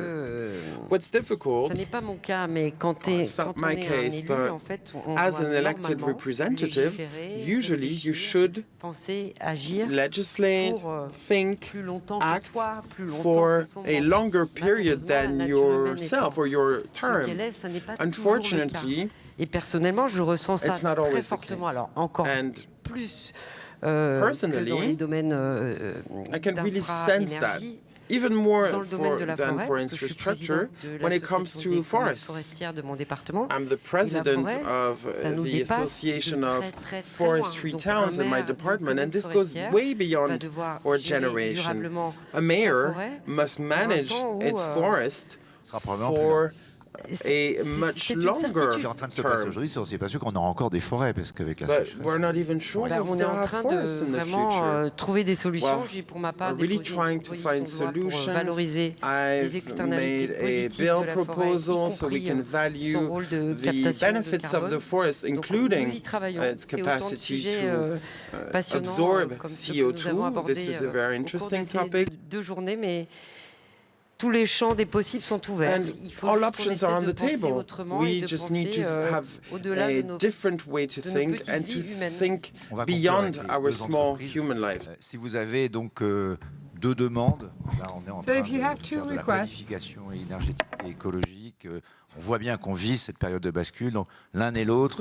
Qu'est-ce que vous attendriez? On va avoir Christophe Richoud qui sera là tout à l'heure, du ministre de la Transition écologique, le plus urgent à faire pour le long terme. Le plus urgent, faire évoluer la réglementation en matière sanitaire pour pouvoir utiliser mieux ces eaux usées. Et je dirais peut-être un peu plus à moyen terme, mais pas tant que ça. Comme le disait Olivier Sichel, aujourd'hui on voit bien que le mode de régulation de l'eau en France doit être revu. Ça c'est probablement un chantier qui demande plus de réflexion. This is something that requires a lot of brainstorming. There are many ideas on the table. I think that we cannot do without it if we want to avoid the war of uses.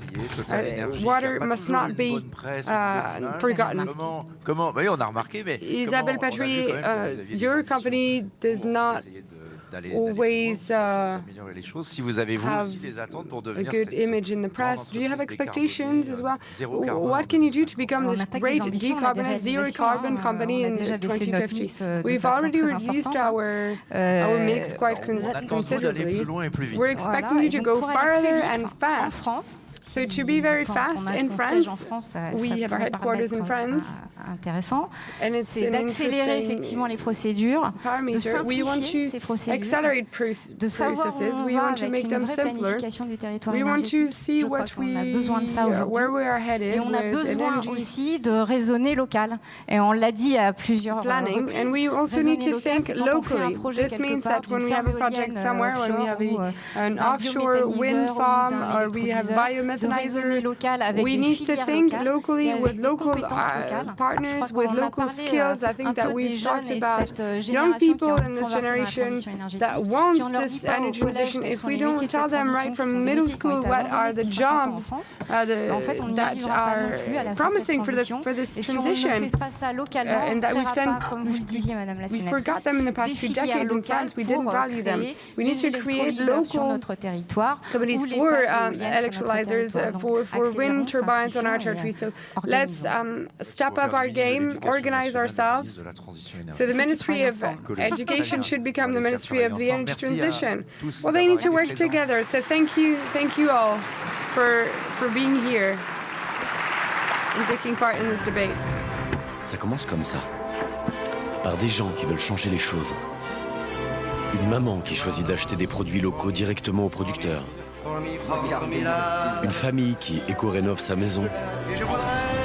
Des gens qui créent des lieux pour faire vivre leur région et relier les générations. Des jeunes qui passent à l'électrique. Et une banque qui leur en donne les moyens. Ça commence comme ça, et ça s'emballe. Ça ira loin. Individuellement, ça ne semble pas grand-chose. Mais ensemble, c'est quelque chose de grand. Au Crédit Agricole, on sait que seul, on ne peut pas changer les choses. Mais si on soutient un par un chacun de nos 25 millions de clients, ensemble, on y arrivera.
Bien, de retour en direct ici au Welcome back live to the Transition Forum in Nice after 2 very dense and instructive days with debates with scientists, entrepreneurs, industrials, associations, NGOs.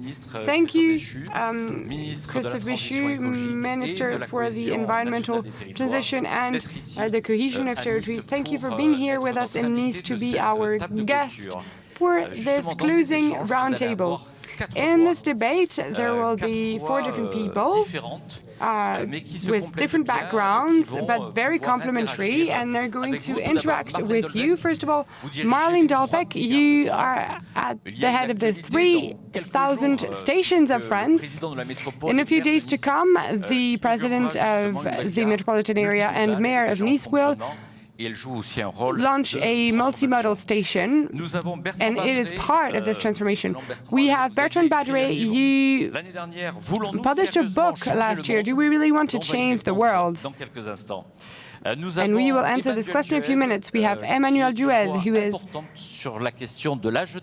an important spokesperson for the youth, for leadership. Not talking about the youth when we're talking about transformation and environmental transition, but Emmanuel, you are here to tell us about this. Gianmarco Monserrato, who is the president of Deloitte France, and for French-speaking Africa as well.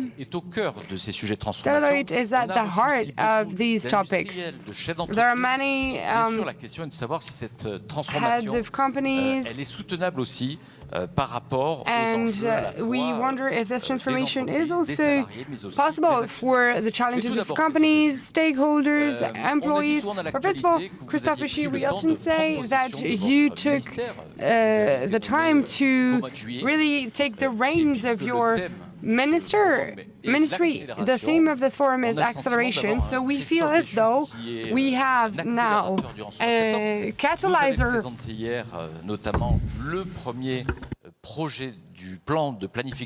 You presented the first project for the environmental plan. So it's accelerating. So good morning, everyone. Thank you for your invitation. I'm delighted to take part in this roundtable. I'm delighted to be in Nice on a territory which is very inspiring. Here, environmental transition and cohesion of territories are together in my ministry. It's because the President of the Republic, the Prime Minister, and also the speakers of the previous roundtable are convinced that if we do not look at the last mile, at the way we do things, well, we can make all the decisions we want. We can launch debates on anything, on private jets, on barbecues, but it means that we don't have the ambition to transform our country and to send it on a transition path. We just want the environment to allow us to sell books. If we are convinced that we need to transform our model, we need to have a project, and we need to ask ourselves what means we have, what are the deadlines to get there. And the roadmap is quite clear. Le président de la République, dans sa campagne, a expliqué que il souhaitait qu'on mette en place une feuille de route we explained that we needed to have an environmental planning. We need to take each topic one by one and make progress together, all the way avoiding misadaptation, which is to invest in something that looks good but that isn't, and to look at how, in a very structured manner, we can make progress in this field. This means that we need to act on many parameters at once. And water or biodiversity shouldn't be forgotten in our decarbonation policy. Yesterday, we laid the foundation for the water project in light of the summer that we've just had, because it's easier to identify this than a ton of carbon for our fellow citizens, who see that it's necessary to be more sober now and to have a more frugal way of life. And yesterday, we looked at all of the ways that we can start this water project in our environmental roadmap. So we're talking about 22 projects. Sometimes for the French, it might seem a bit abstract, this environmental planning. You've tried to validate 22 essential themes in the daily lives of the French people. So this is a timing that will take us until when? Until the end of the year. professionnel. This is a professional forum, so I'm going to give you a few figures. Aujourd'hui, tout le monde sait qu'on a un réchauffement climatique we all know that we have climate change that is underway. Deux actions à faire. And we have two actions to carry out. Comment on l'atténue? Comment on évite que le 1,1 degré de progression How do we avoid to have 1.1 degree or 1.7 degree of global warming in France? So we don't want to go above 2 degrees because each half degree is very costly. The adaptation cost, the human consequences, the consequences on our ecosystems, on biodiversity, require us to do everything to slow it down. But at the same time, and the summer that we've just had proves this, climate change started, and we need to have adaptation policies. Doing this cannot be done in only one field. And if we don't work on all the different parameters, there will be blind spots. We need to choose where we are going to focus our sources of energy. Is it to decarbonize buildings? Is this so we stop using fossil fuels? Is it to find alternatives to our current, the engines of our cars? We need to work on all of these parameters at once. Christophe Béchu, there have been many ministers for the environment in the previous mandates, and now we have many mayors at the Nice metropolitan area who worked on it as well. Who will be the Christophe Béchu from the ministry, and the one who is the mayor of Angers, because in your political background, this is how you started. You were the mayor of Angers. Ministries work for the long run, and at the same time, we have a short life expectancy as a minister, so to speak. We've had 15 different ministers in this ministry for the past decade, and this makes us very humble. It's called the Impossible Ministry, and there's a reason for that. When I became minister, many of my friends and many of my citizens in Angers sent me a message of encouragement. And I also received many messages of people wishing me good luck, as if they were anticipating this. I think that I'm ministry for the environment because I am me. There was a predecessor before me, and he had been chosen in the same circumstances. His name was Jean-Louis Borloo.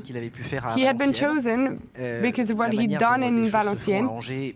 The way in which things are done in Angers, we are the most environmental city in France. And I think Nice was not taken into account because otherwise, you know, you would have won, obviously. No, but because we have the tramway, we're doing a lot for the soil, etc. You are also doing this here. It's a recognition of the fact that in order to succeed in the environmental transition, we need each and every one of the experts. We need to look at these reports. We need to mobilize companies. We need to mobilize the finance sector. We need to look at how we can redirect part of the flows. We need our youth, because if we don't take them with us, take them on board, we won't succeed. At the end of the day, it is the addition of all of our individual behaviors that will work. So there's the way in which we change uses through regulation, but it's also the adherence of each and every one of us to these rules. And mayors are used to taking the population on board with them, trying to unite them behind their goals, and the habit of knowing that in order to get something at one point, we need to have a roadmap.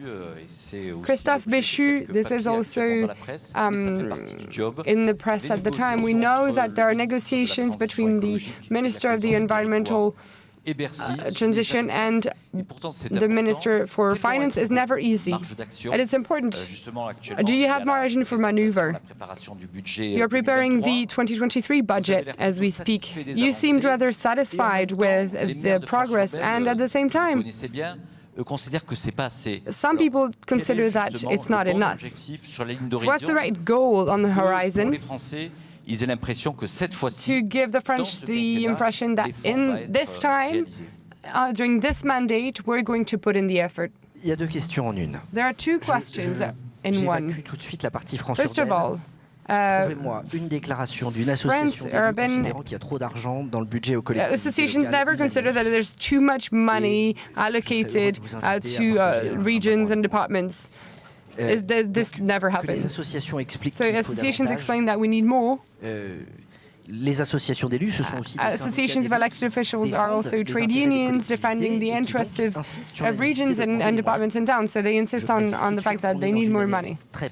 This is a very particular year because of the skyrocketing of energy prices. There are concerns that are legitimate, and the answers of the government are still being fine-tuned in many fields. But for the first time in a decade, we've really increased the overall functioning allowance.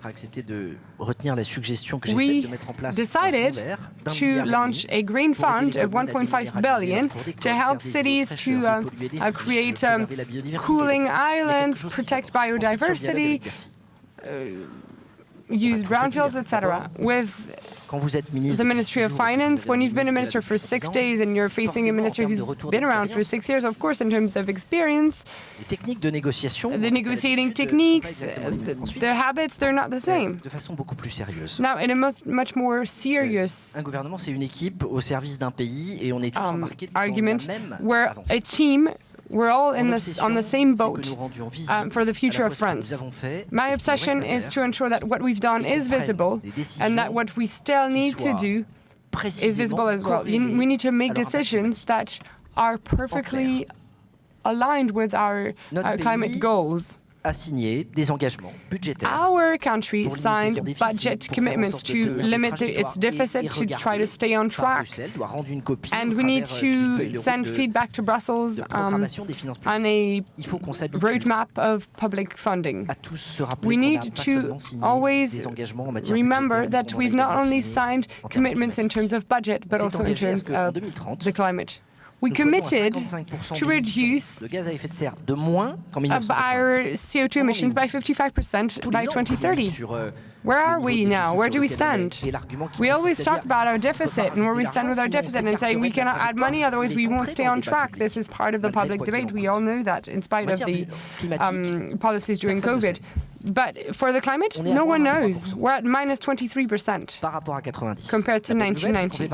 The good news is that we're among the 20 countries on the planet that have started reducing their greenhouse gas emissions. The good news is that during the 5 years, the rate of decrease has doubled. The bad news is that when you want to go from 23 to 55 in 7 years, we need to have a steeper slope than the one we've had so far. I want the carbon ton to be an accounting element, and we need to use it to discuss in our discussions with the Ministry of Finance.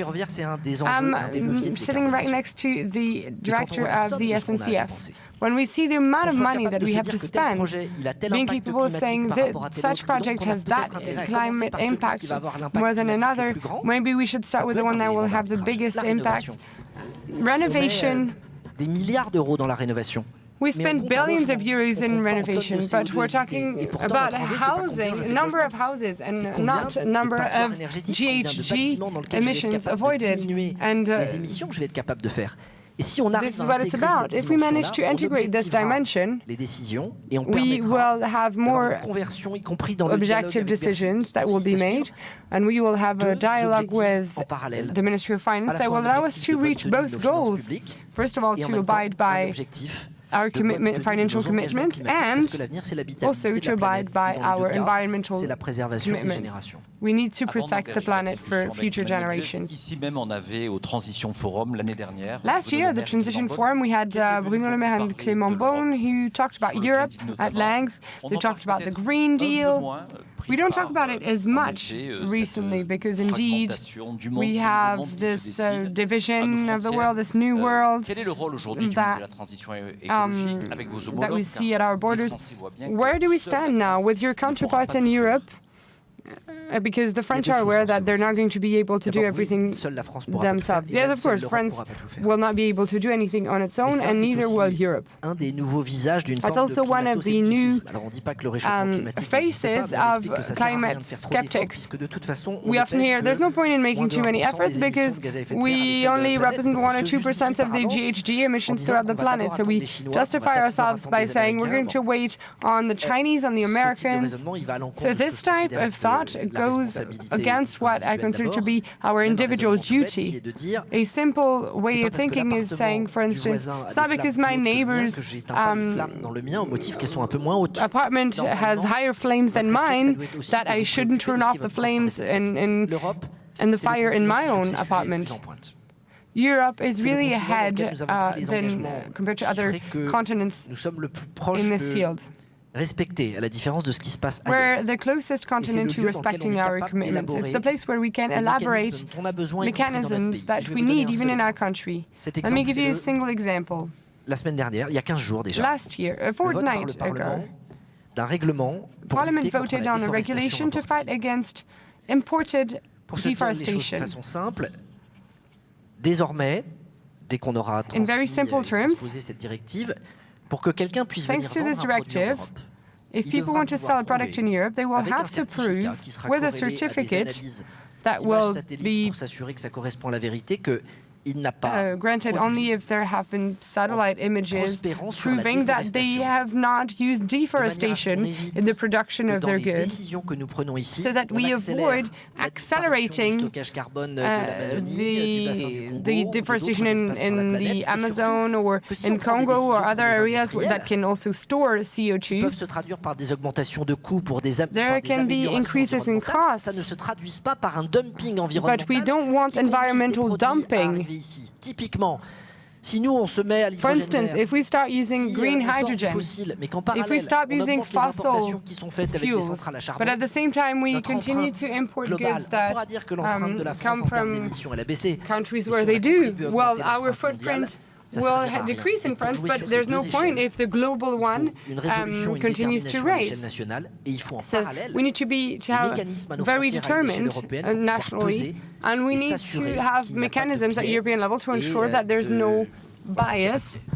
Merci Christophe Béchu d'avoir présenté cette situation. For telling us about this situation.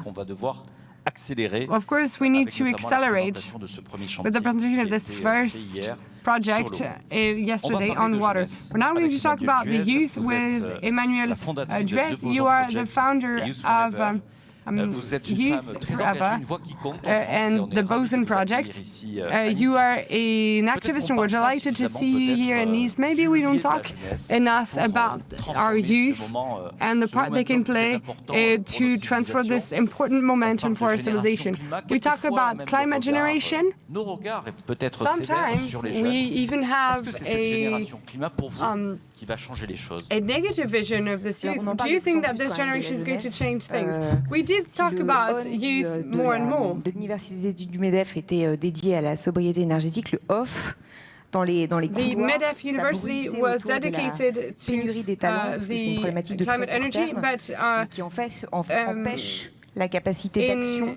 The background, they were also talking about the fact that they were lacking new talents that is blocking new organizations. I think that there are two contradictory phenomena. Today we're talking about 40 millions d'émissions sur 2021 qui arriveraient en France. The number of people resigning in the US, and this is des moins de 35 there's 45% of the people under 35 who never felt like leaving their jobs so much.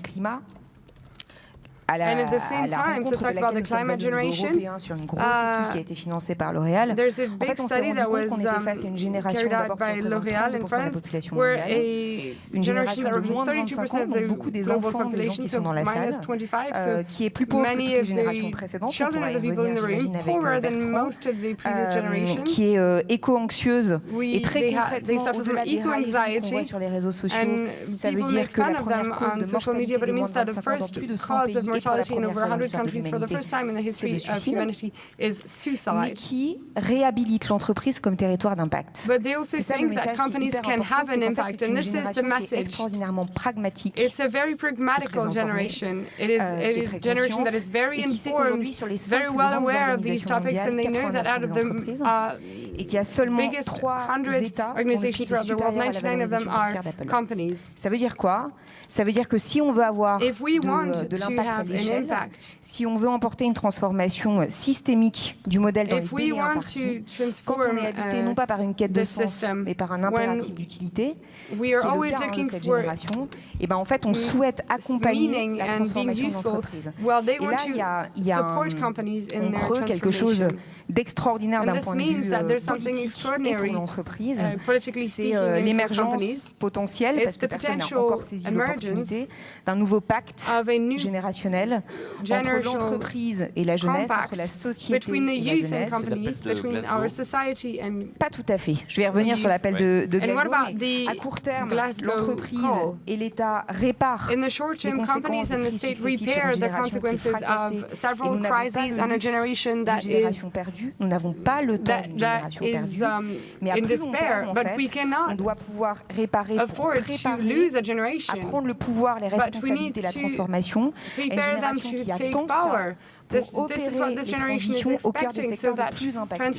Et donc il y a comme un truc absurde dans le monde d'aujourd'hui de se dire « Oh là là, grande démission », et en même temps l'entreprise n'a jamais été autant au cœur. The Great Resignation has never been so much at the heart of this transformation. We don't understand this generation, but we know that companies can truly make a change if we are bold enough, politically speaking, because you are preparing and transforming the economic world at country level, but ideally at global level as well.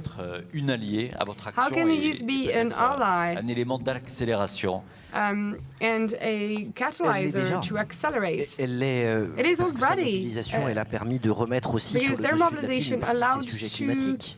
Put all of these climate topics on the top of the pile, in a way. This is thanks to this youth that in 2018 and then in 2019, the matters of climate were more and more present in the media, and if we hadn't had COVID, 2020 would have also been the same. In most towns, many questions during the municipal election were linked to the climate adaptation, environmental commitment, and on the 16th of March 2020, everyone stopped caring about the climate to talk about health and pandemic.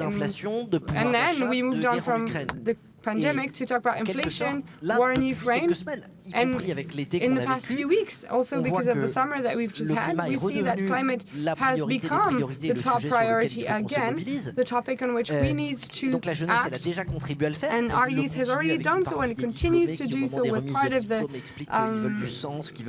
graduates who gave speeches during their graduation saying they wanted meaning, they want to do something useful, but what is complicated is to know how to move on from this awareness to action, and how do we make sure that we go from denouncing to mobilizing, because eco-anxiety is a reality. Il ne faudrait pas avoir la complaisance de dire regardez, il y a une éco-anxiété quand parfois on l'alimente avec des discours qui sont sometimes we feed it by having fatalistic speeches. De vérité, mais un discours de mobilisation en disant c'est possible, on est déjà engagés dans des pentes, dans des baisses, il y a des quantités de domaines aujourd'hui où il y a des innovations qui sont à l'œuvre et qui nous permettent d'accélérer la décarbonation. Il y en a d'autres où il y a des changements de comportement et de prise de conscience qui ont des impacts sur les business models et les entreprises, etc. Donc, il faut qu'on porte un discours positif. Je pense que c'est une manière d'embarquer la jeunesse en étant très exigeant sur la finalité, mais mobilisateur sur les moyens d'y parvenir. Pourquoi selon vous, on assiste et on voit les élections? When we see the elections, unfortunately, abstention pourquoi finalement l'écologie n'est pas justement ce sujet qui renouerait peut-être avec the environment is not the topic that could mobilize people to vote, especially young people? La question de l'abstention, elle est vaste, elle est large, elle dépend de beaucoup de choses.